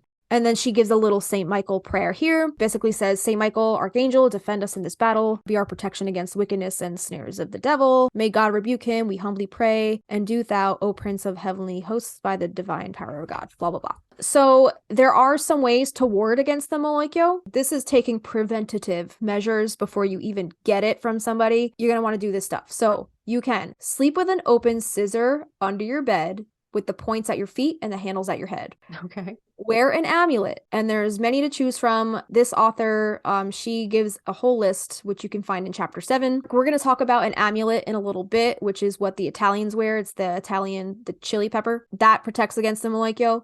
If you find you are very susceptible to the evil eye, you may have better results wearing an amulet containing carnelian or coral. Oh. Another way to ward against it is don't brag or flaunt, because that gives people a reason to be jealous or envious, right? Mm-hmm. And then that's when they're like, curse on your family. When someone compliments you, here we go, ready? Thank them graciously, but then find some privacy and spit on the ground 3 times. Oh, just in case they're thinking of something envious? So you spit out that negative energy that they just gave you. Oh, what? Yeah. So that's where the spitting comes from that you were talking about before. Oh my God. So it's to undo. It's to undo that Undo it. Malocchio. Yep. Share your good news only with people who love you. And I feel like me and you've talked about that before. Just like people with bad intentions who you just like share your stuff with. Like keep the things that are the dearest to you closest to your heart. Yeah. Be careful who you share your stuff with. So also you could take a purifying bath once a week. To turn a regular bath into a purifying bath, add a cup of salt to the bath water. It says pray to Saint Michael Archangel and pray the rosary. Then there's a whole section on curses and hexes. So basically a curse, hex, or jinx is a malediction that is intentionally perpetrated on the victim. The malefactor targets an individual and carries out a ritual with the purpose of harming someone with magic. Symptoms are moderate to severe and can be quite frightening. This type of spell is tenacious because it is fueled by hate, jealousy, and depravity, and it feeds on the fear of the target. So to remove a curse, the practitioner must know how to curse. It does not require special skills or expensive items to put a curse on someone. All it requires is motivation and intent to do harm.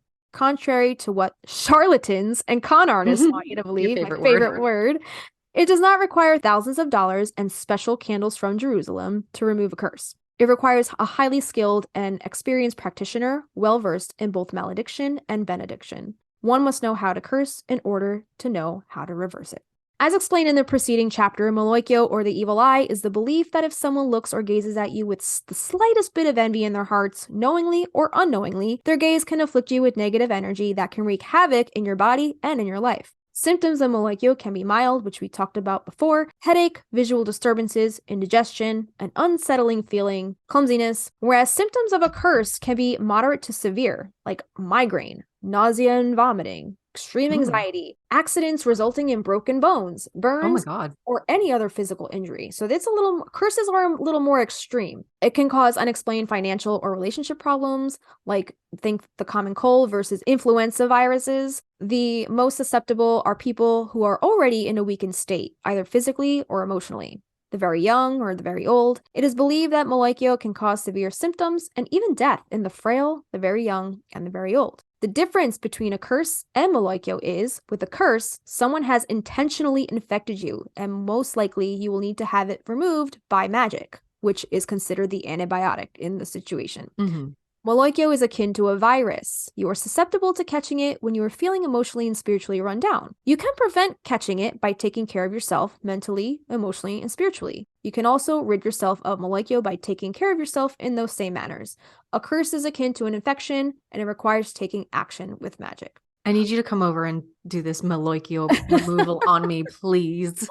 Well, first we have to test you and see if you've been Malocchioed. But what if you do it? What if you just do the removal, even if you don't really have it? Does that give you the Malocchio? No, I don't think so. But it'd be interesting to see what the oil droplets do. We place that water over your head. Also, try the match thing. Put some matches in some water and see if they cross. We just got matches today from our beautiful, beautiful patron. We did just get We matches. like our... So whenever the conversation turns to curses, binding, or protection spells, Mary Grace says, I am always reminded of my great... Oh, this story. Listen to this story, okay? This is crazy. She says, I am always reminded of my great aunt Tia Paulina. My Tia Paulina was my paternal grandmother's little sister and a widow. She was born in 1906 and in 1920, at the age of 14, left her hometown in Abruzzo to find adventure in Naples. It was outrageous at the time for an unmarried girl to be out on her own, and compared to her village in Abruzzo, Naples was a wild and exciting city. Zia Paulina spent half her life in Naples and Sicily. She spoke many dialects of Italian as well as French and English fluently. Unmarried and financially independent, she emigrated to the United States in the 1950s. In America, she met up with a third cousin from her hometown in Abruzzo. He was a widower with grown children. They married and were together until he passed away roughly 10 years later. I remember my Zia Paulina as a strong, independent, fearless, cunning, and powerful woman. She was a feminist with looks and wit reminiscent of Maude, the character played by B. Arthur in the TV program of the same name from the 1970s. Every summer, we would drive down to Massachusetts to visit her. Zia Paulina was the closest thing I had to a grandmother nearby, since her sister, my nonna, lived in Italy. Her house was full of interesting stuff, and her small kitchen had 2 fridges. One hot and muggy July afternoon, my Zia Paulina said to me, Mary Grace, go in the icebox and get us some ice cream. I got up from my chair and walked toward the closest fridge. Just as my hand landed on the door handle, my great aunt slammed. This reminds me of some Aunt Isabel shit. My great aunt slammed her hand on the table and shouted, "No, not that one. I keep my enemies in there." She goes, "The other icebox." My dad quickly looked at his aunt and in our dialect asked, "Who exactly do you keep in there?" Zia Paulina winked at me and replied to her nephew, "Don't worry, they all deserved it." We stayed the night. I slept on the cot in the kitchen. No, that's not true. I couldn't sleep because all I could think about was Zia Paulina's enemies in the icebox. I remember thinking they were literally shrunken down and crammed into that tiny icebox. Aw. I was 6 years old. It freaked me right out. As I got older, I envisioned her enemies dismembered and packed in the freezer. The summer I turned 14 was the last time we would visit Zia Paulina in her own home. She was going blind from diabetes, and she wasn't coping very well on her own. She and I were sitting on the porch this hot, muggy July afternoon, and she took my hand and said, "I'm old, I'm blind.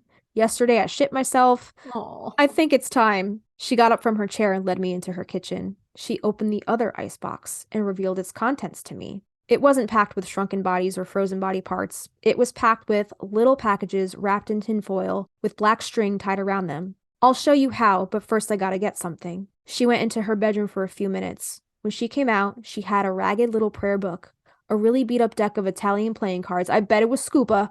That's my dad's favorite playing card game. And a few really worn saint prayer cards. She then tied a red ribbon to my left wrist, mumbled something I couldn't make out, and kissed me on top of my forehead. Then she stood up and said, "Now let me show you how to protect yourself from people who mean you harm." So this is the spell that Zia Paulina taught her. So this is how to freeze or bind your enemy from doing magic against you. So this is what you're going to need, okay? A photograph of your enemy, and make sure it's only the person you wish to bind, okay? Small sewing scissors, a sewing needle, black thread, and black ribbon or yarn. Begin by cutting the eyes and hands of your enemy out of the photograph and burn them. And she says Zia Paulina used her lit cigarette to burn their eye holes out of the picture. Baddie. Right. Then thread the needle with black thread and sew the mouth in the photo shut. Ooh. Then you say this incantation. "We cut out the eyes so they can't look. Malocchio. We cut off the hands so they can't gesture. Curse.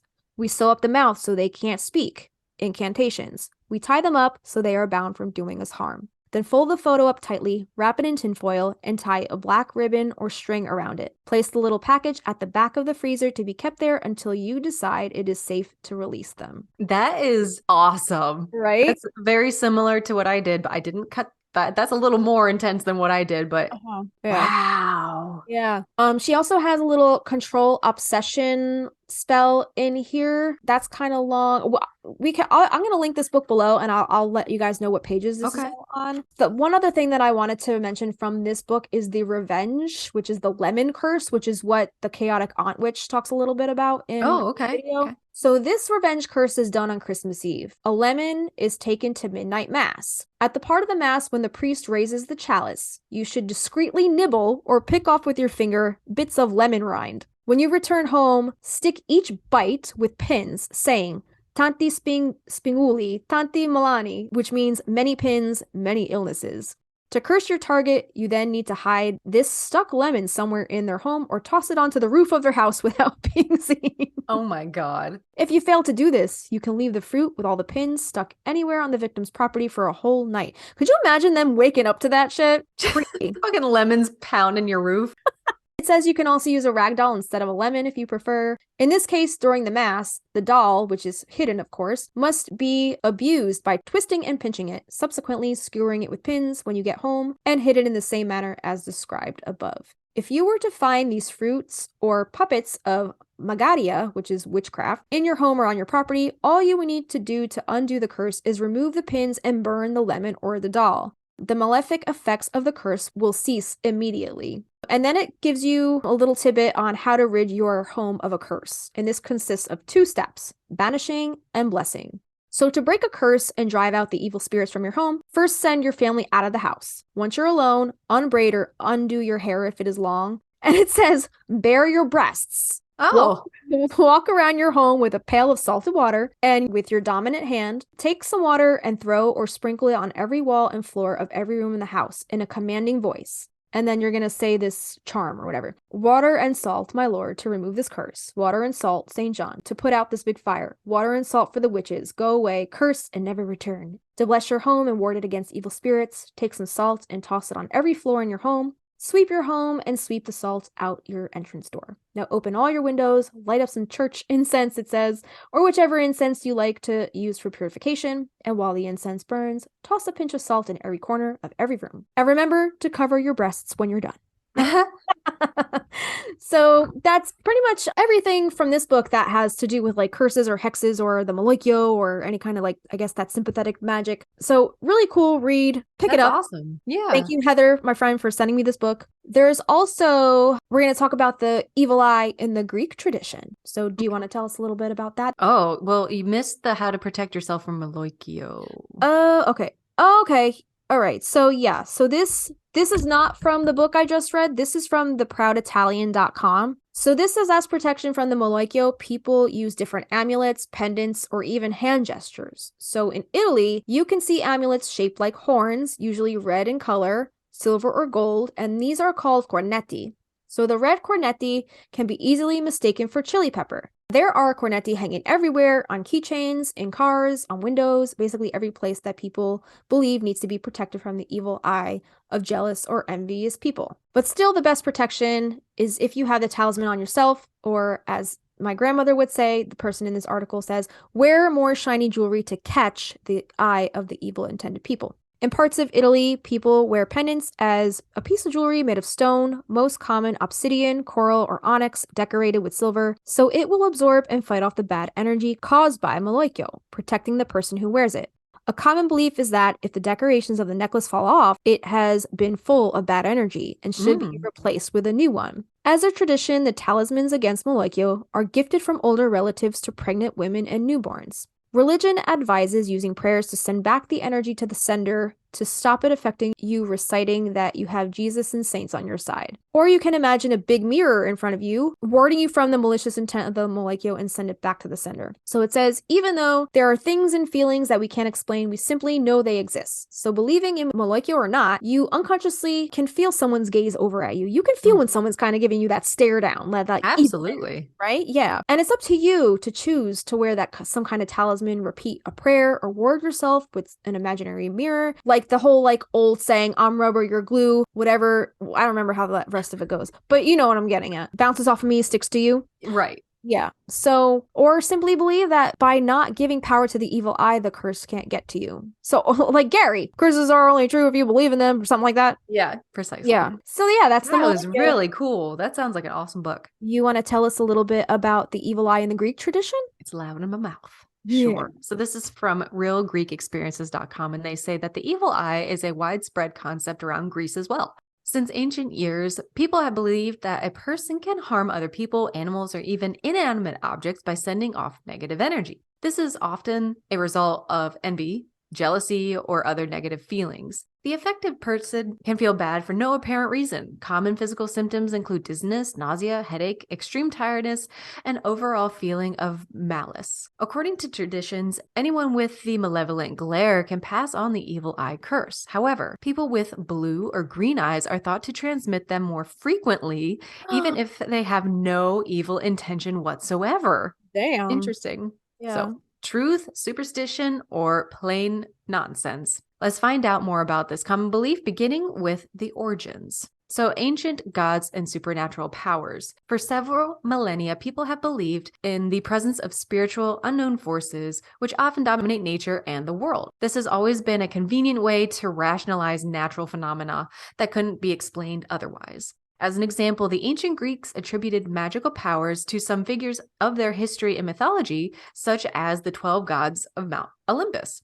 Demons, magicians, and sorcerers were and still are common across countries in the Mediterranean region and other areas of the world. So apart from gods and demons, people also believe that bad energy can be transmitted from one person to another, and more specifically through a stare. The concept of the evil eye dates back to the ancient world and is often thought to originate from ancient Greece. This is based on the presence of eye paintings on Greek drinking vessels from the period of classic antiquity around the 6th century BC. The The painted eyes may have also been meant to ward off evil spirits that could enter the body when wine was consumed. Oh shit. They were called apotropic, from the ancient Greek word written in Greek, which I can't read, which means to block or deter. Other apotropic symbols and practices in ancient Greek include amulets, scary depictions like Medusa's head, and numerous phallic symbols like the ones found in ancient Delos. I've been there. Oh, how was it? I went there on my honeymoon. Oh, it's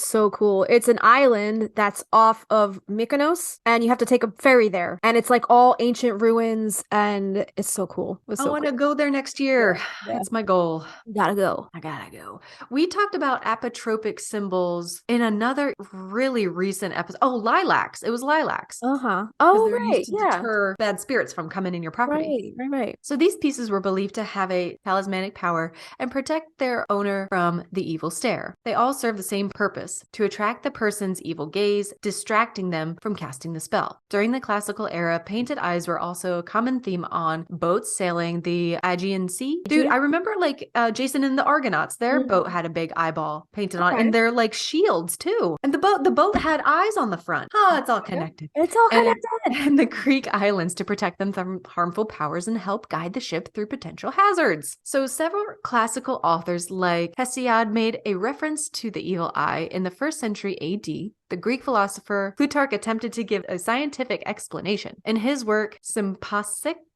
Symposiacs. God damn it. Symposiacs. I love how you're teaching me how to read. That's why I'm so good at French, is because you say like the first 3 letters and then you give up halfway through. That's why it sounds like I know what I'm talking about.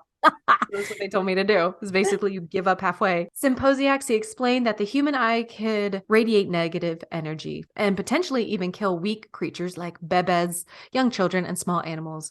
According to Plutarch, people from certain regions of the world, as well as people with blue eyes, were better at casting evil spells. This was probably due to the fact that light-colored eyes were uncommon around the Mediterranean at the time. So is this belief in the evil eye uniquely Greek? Of course not. Since the ancient times, several cultures have believed that the evil stare can cause bad luck, an illness, or even death. The evil eye existed in the whole region of Mesopotamia, especially Babylonia, Assyria, and Chaldea. The historical region spreads across today's Iraq, Kuwait, parts of Iran, Syria, and Turkey. In fact, references to the evil eye in these areas appear a few centuries before the classical era in Greece. There is a theory that it was Alexander the Great who spread the evil eye concept as he made his way to the east. It's not certain. And let's not forget the Egyptian Eye of Horus, a powerful symbol for protection against the power of evil, going back thousands of years. Among other places, this was painted on boats, which might be where the Greeks took the idea from. Today, the culture of the evil eye appears in most Mediterranean and Balkan, the Middle East, the West Asia, several countries in the East and West Africa, and most Latin America. It's like once you know, we're going to start seeing it everywhere. Mm-hmm. Even on the dollar bill. Oh that yeah, all-seeing it is eye. on the all-seeing eye. Yeah, Yep. that's also a symbol of the Illuminati, right? There you go. There you go. It's all connected. It's all connected. Real quick, the Greek evil eye is called Mati. Okay.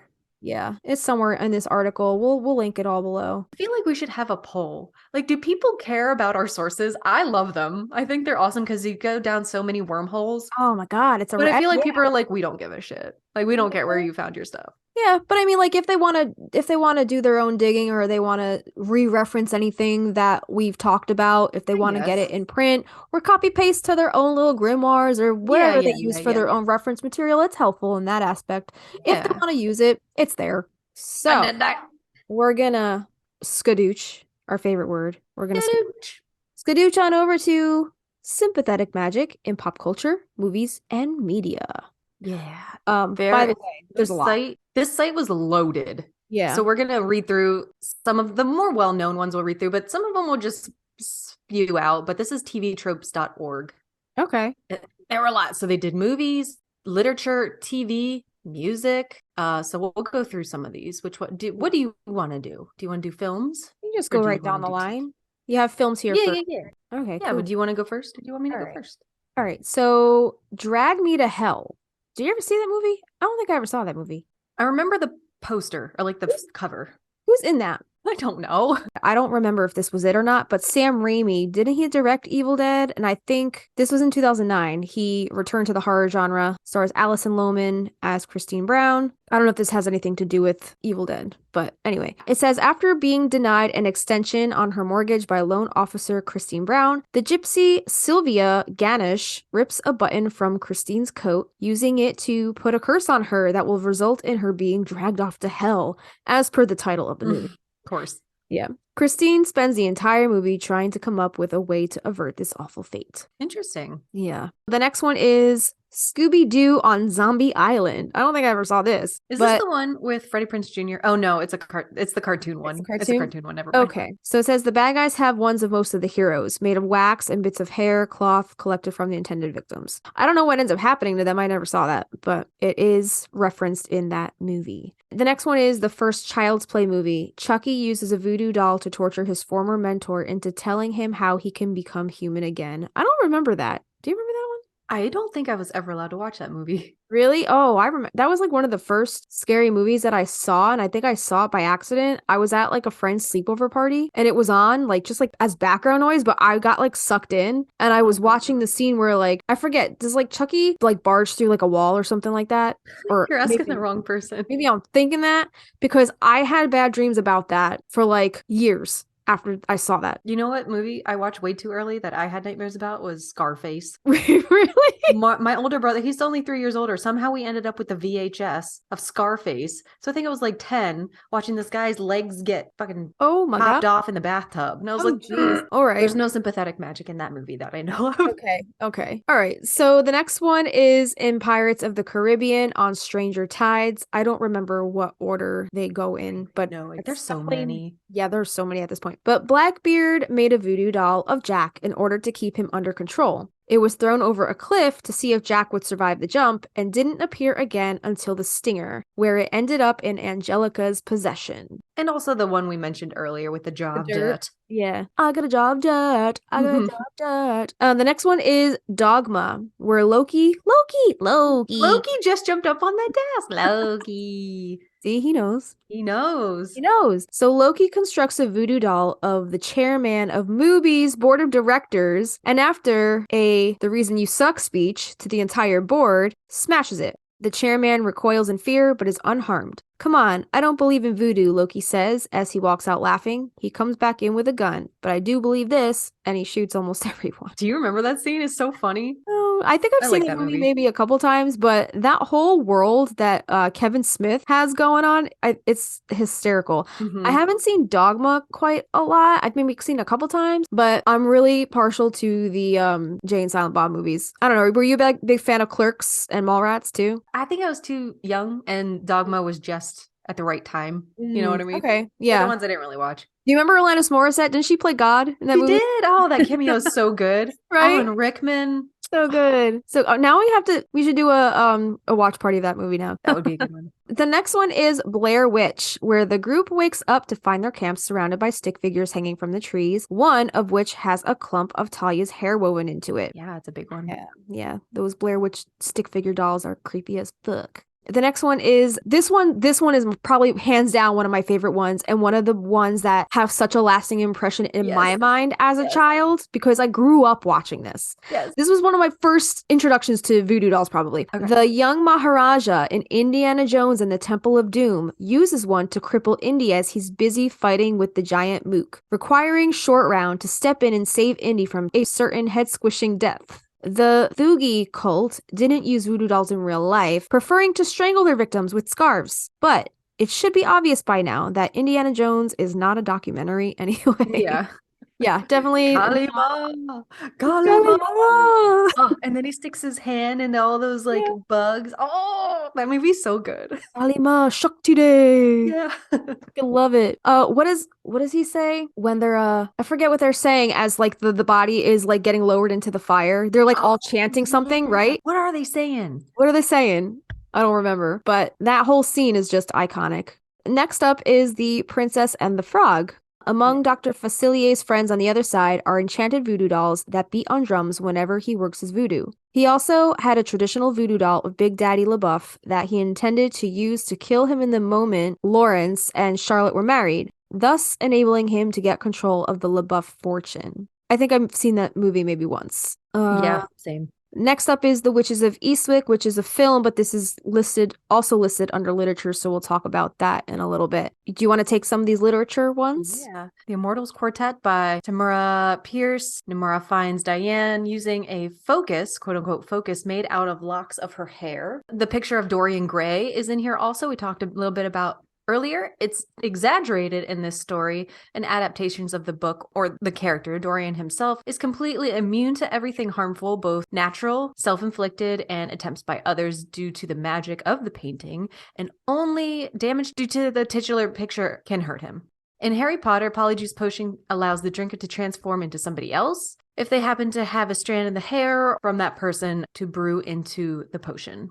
And then Witches of Eastwick, which we all love. Who is it? Susan Sarandon, Cher, and Michelle Pfeiffer. Yep. And Nicholas, not Nick Nolte. No, Jack Nicholson. Jack Nicholson. Jack Nicholson. The women make a wax doll to curse their romantic rival, Jenny Gabriel. The film version changes the victim to Daryl Van Horn, presumably to keep them sympathetic. I remember in the movie, they were trying to get rid of him because they started to see his bad side. So while he was out getting ice cream, they make this wax doll to try to escape him, right? Yeah, I think so. Right. Also, another one of those movies that I've seen maybe a few times. I always have it on as background noise, so I'm like never paying attention to the details. Yeah. So now we're going to talk about some television. I guess TV shows and movies. The episode Cat's Paw in Star Trek the Original Series had advanced aliens take the appearance of human mystics, mounting their matter transmutation technology in what appear to be mystical implements. With said technology, they remotely affect the orbiting Enterprise using a scale model of the ship. Interesting. So next up is Supernatural. It doesn't really say what in that has anything to do with sympathetic magic. That show was good. I liked that show. It was very like Merlin-y. Okay. I don't think I ever watched it. It was All cute. right.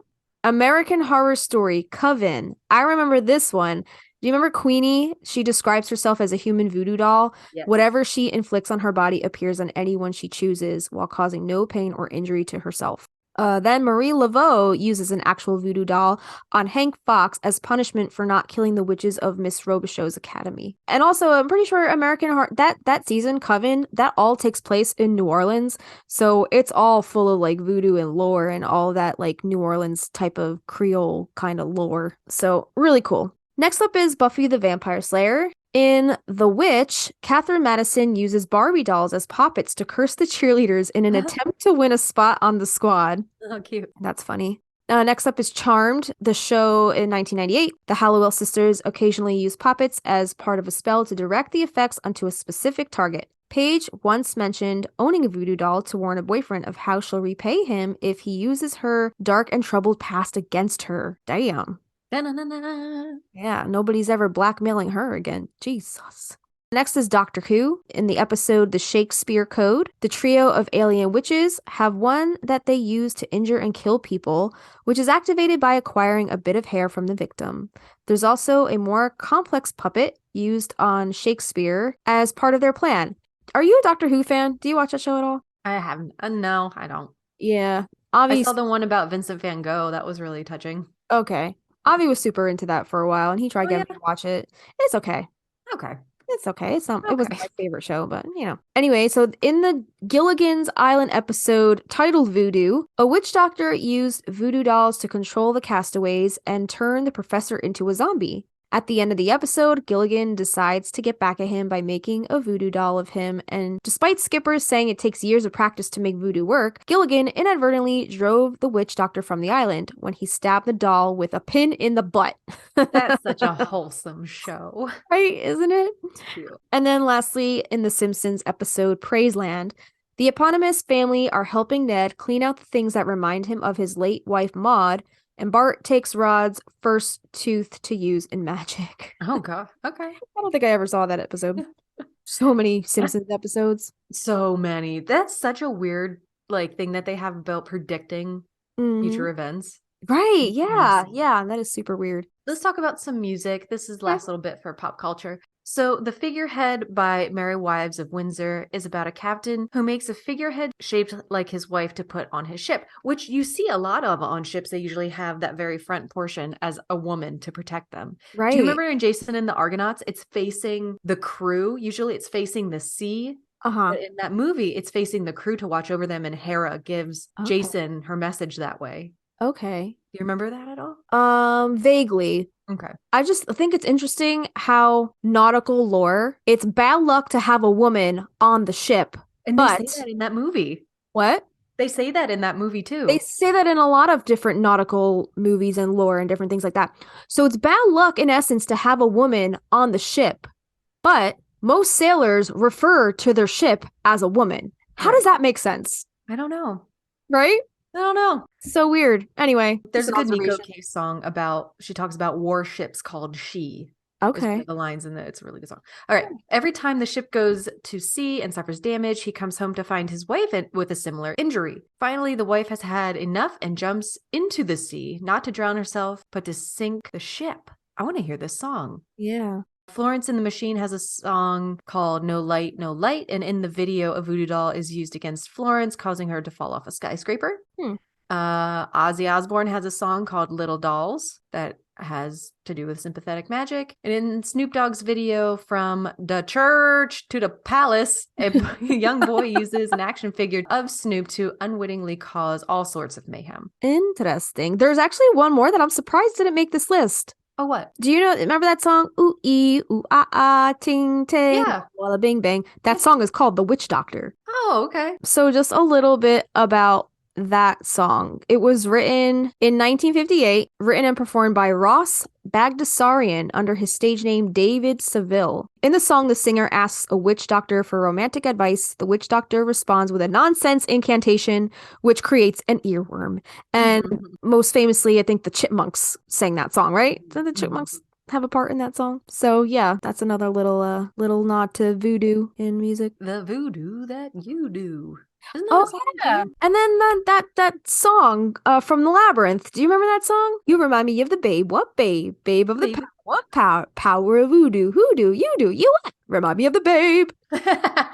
Love that song. There you go. Yeah, David Bowie. Good old David Bowie. R.I.P. R.I.P. So yeah, that's all the music I can think of. There's probably tons more. If you guys know of any songs having to do with voodoo dolls or voodoo or anything like that, sympathetic magic, let us know. We'd love to hear more of them. Yeah. So what happens? What about if I dream about like voodoo dolls or poppets? Oh, so this is a rabbit hole in and of itself. This is all from checkmydream.com. In general, voodoo dolls seen in a dream predict getting a senior position. Such a dream also predicts acquiring expensive property or a quarrel with your partner because of his or her jealousy. Oh. According to psychoanalyst Sigmund Freud, such a dream can be interpreted as a sign of unpleasant changes. According to Miller, a voodoo doll with needles seen in a dream is a symbol of arguing with neighbors. Interpretations of dreaming about voodoo doll in Venga's dream book say the following. To conduct a ceremony with the voodoo doll predicts taking care for a sick relative. Talking with the voodoo doll predicts a serious conversation with a loved one. Carrying the doll in your hands means pride in your achievements. And the meaning of dreams about voodoo dolls according to Setkov's dream book. Voodoo doll in the hands of a friend means trying to implement a futile project. A relative holding a voodoo doll means you will be receiving important information soon. If a neighbor has it, this means vivid romantic relationships. According to Loff, such a dream can symbolize a difficult period in life. So what is the meaning of a voodoo doll for men? If a young man found a voodoo doll in a dream, this means participating in a dubious affair. Piercing it with a needle means improvising your housing conditions. If a man sews a doll, this predicts the envy of his colleagues. Do you think Samuel Diaz's colleagues were jealous of him? It might have been. It might have been. If a woman dreamed that a voodoo doll came to life, this plot promises a meeting with her former beloved. Voodoo doll representing a child in a dream predicts long and hard work. If the doll symbolizes your boss, this dream promises promotion. Hey. A voodoo doll of your father predicts changing place of living.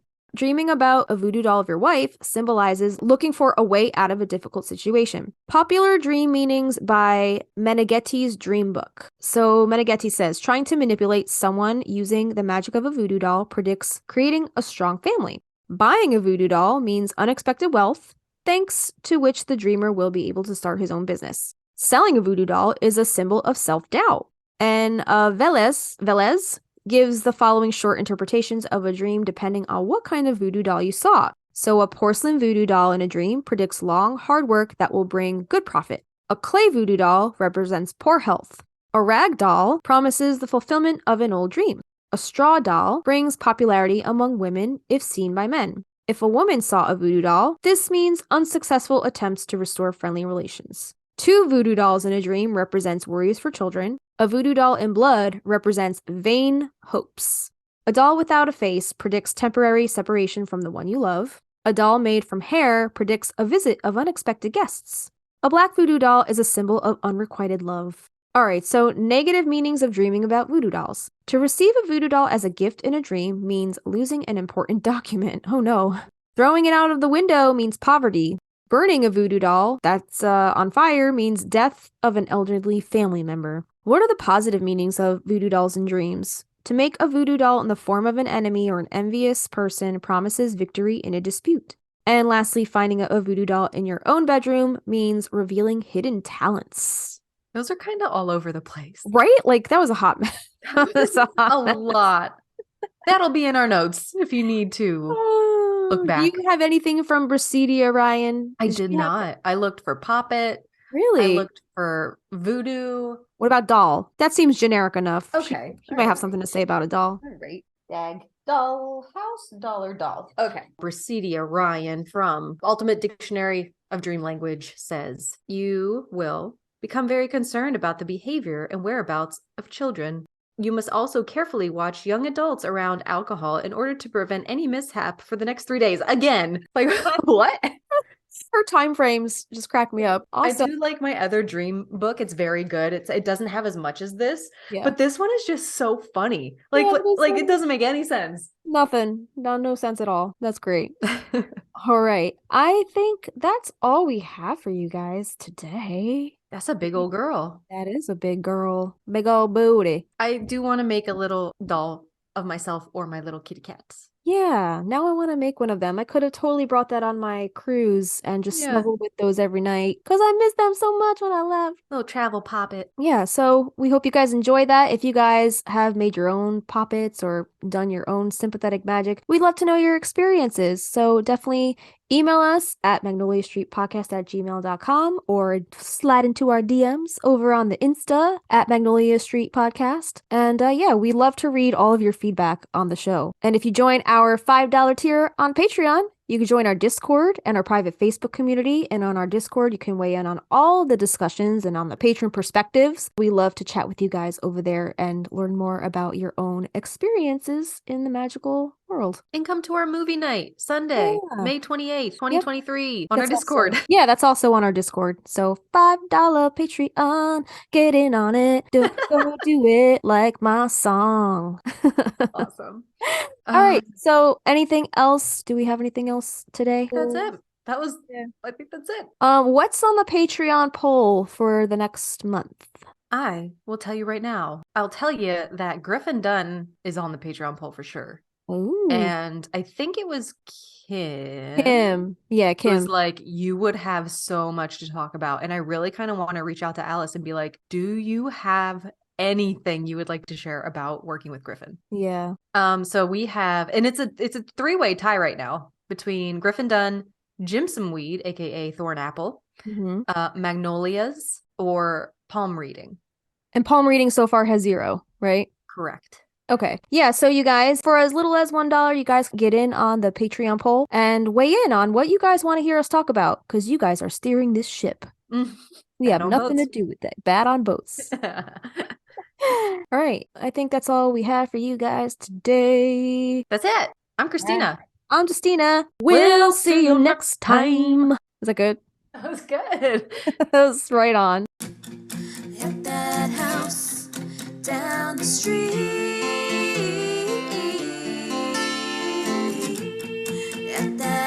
house on Magnolia Street? Would you go down to Magnolia Street with the wisteria girl? Wow. And that house of magic and mystery. So would you go down to Magnolia Street? So it says Homo sapiens, in other words, us, members of the human species, has evolved over countless years. Yet the homo or hominid part, which basically connotes the factual biological side of our existence, is much more. No, Justina, don't touch anything. I didn't touch anything. My hands are here. It's gone. What? All that shit that I was just reading is not there. Your cat walked across the keyboard. That was not me. No, it did not. I- I needed to see what you are seeing. Hang on. My hands were up here the entire time. I was not touching the Let's keyboard. see. Let me just click on the site. But yeah, let's just go right to the site. Do you want to just read from the site? Go ahead. You Hold can on, just read. let me open it. Okay. I'll just Okay. copy and paste it again from for our listeners. Thank you, dear. I Okay. love you.